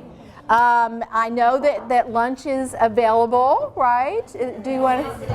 And if you would, is there anything we need to do cleanup wise? Pick up your stuff. If you'll just leave your